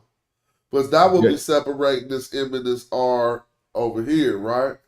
Mm-hmm. And I'm trying to figure out. Now I think that this first odd thing that ain't there is meant to be seen as a chisel, maybe. Yeah, it's a chisel. Yeah, exactly. So then, But then what it is used this to H be. doing right here in transliteration? Is the question. Something is wrong there. But I remember right in late Egyptian, Oh. even though they write mir for pyramid, sometimes if you kind of play around with the sounds, you can almost hear an H in there for Yeah, I mir. do hear it. I do. Mir, yeah. So, Mir. and I forgot this lady Egyptian, so I should expect these anomalies. So it's just the changes that have been. Yeah, okay, cool. So it's a pyramid of this type of stone, and if we look at that transliteration, pyramid of Hemet, Copper. they just simply say stone, generic stone, right? Copper. Yeah, I'm sorry, copper, yeah. copper. I don't think copper's a stone, but it's a mineral. So they didn't make pyramids of copper. And what's this other thing y'all think?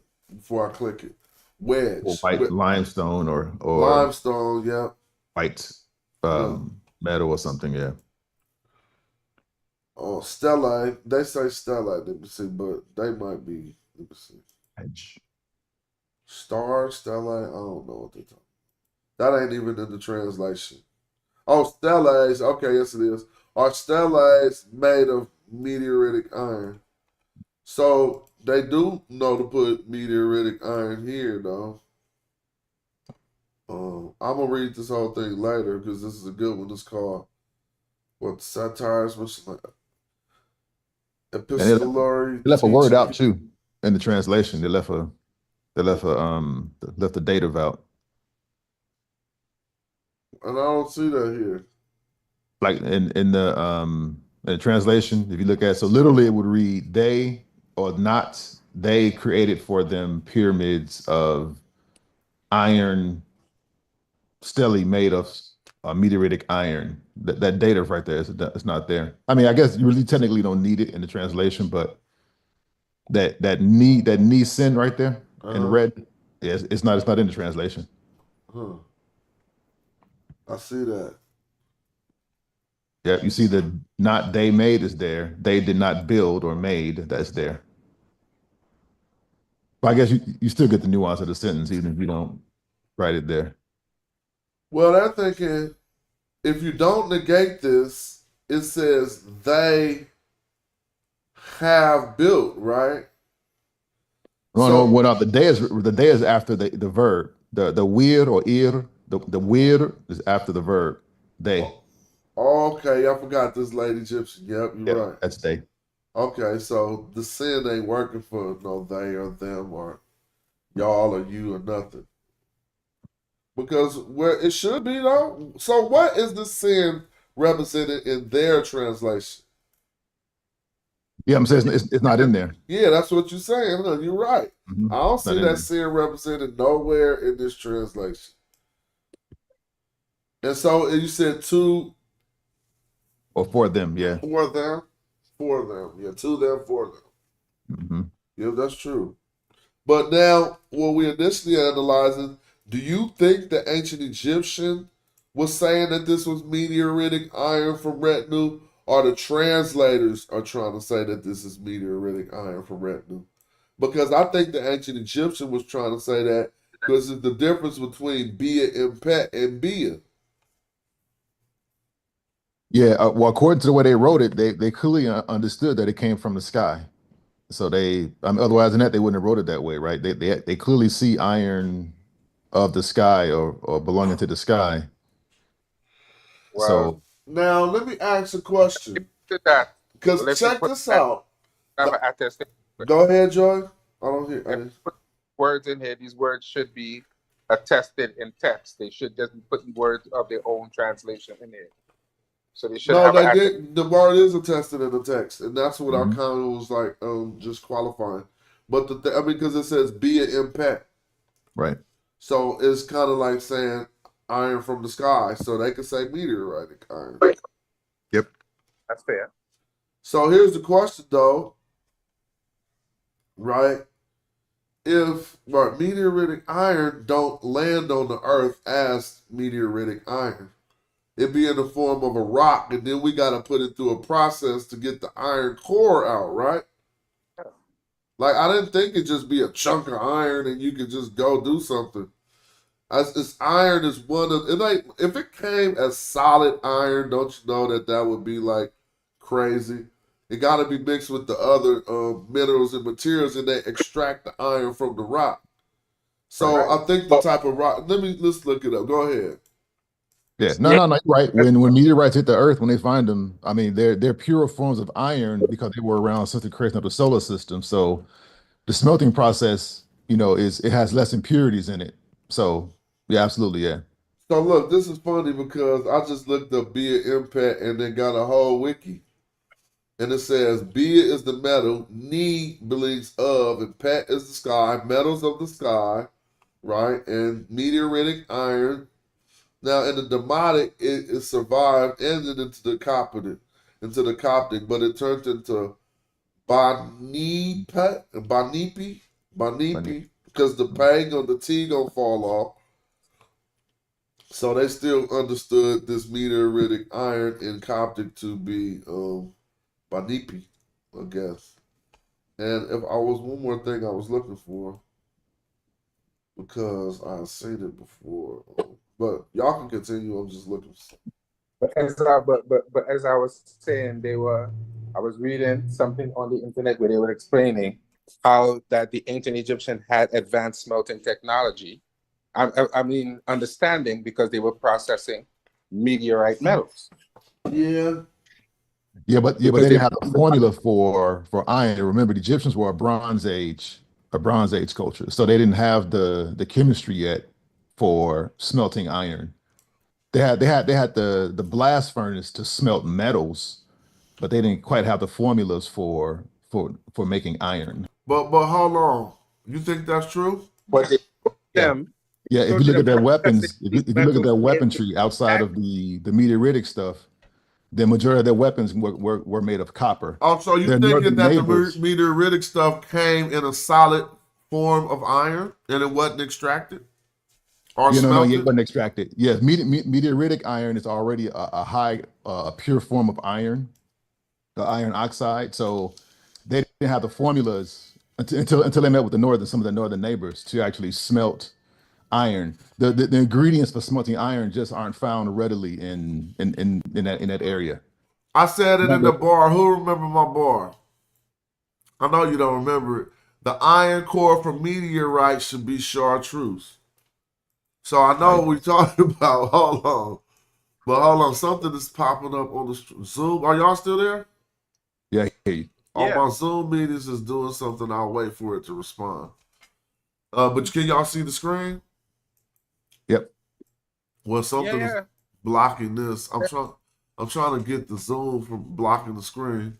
It says meteoritic iron, sometimes called meteorite, is a native metal and a early universal protoplanetary disk remnant found in meteorites and made from the elements of iron and nickel, mainly in the form of the mineral phase of homicide and tanninite. All right, so yeah, it would have to go through a process. But meteoritic iron makes up the bulk of iron meteorites, but is also found in other meteorites apart from the minor amount of telluric iron. Meteoritic iron is only naturally occurring native metal of the element iron in metallic form rather than in the ore. Okay, so it is in the metallic form rather than in just the ore.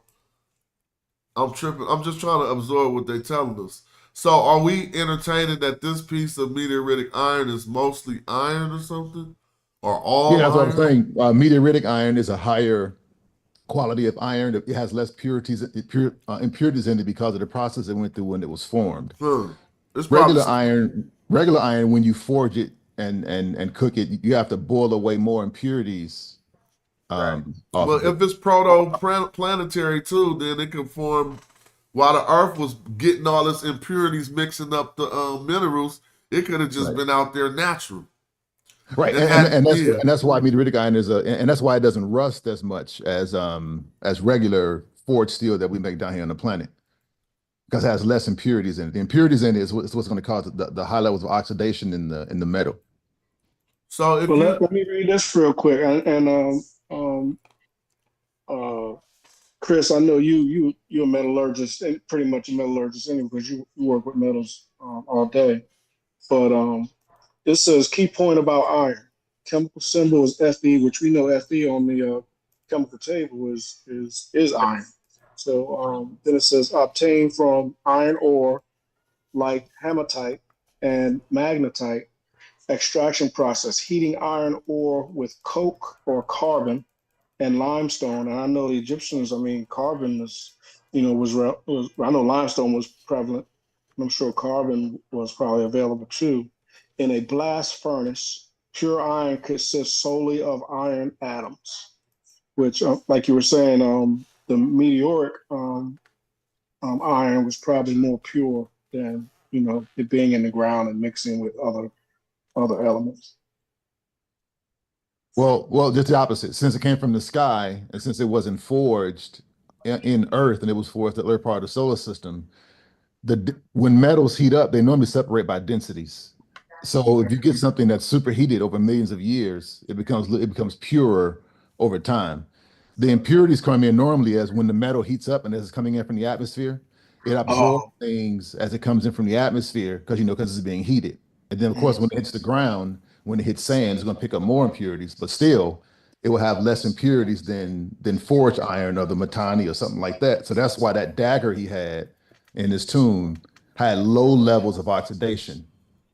all right, look, I gotta go get my daughter. I might come back with another stream later. And this Zoom is so broken up.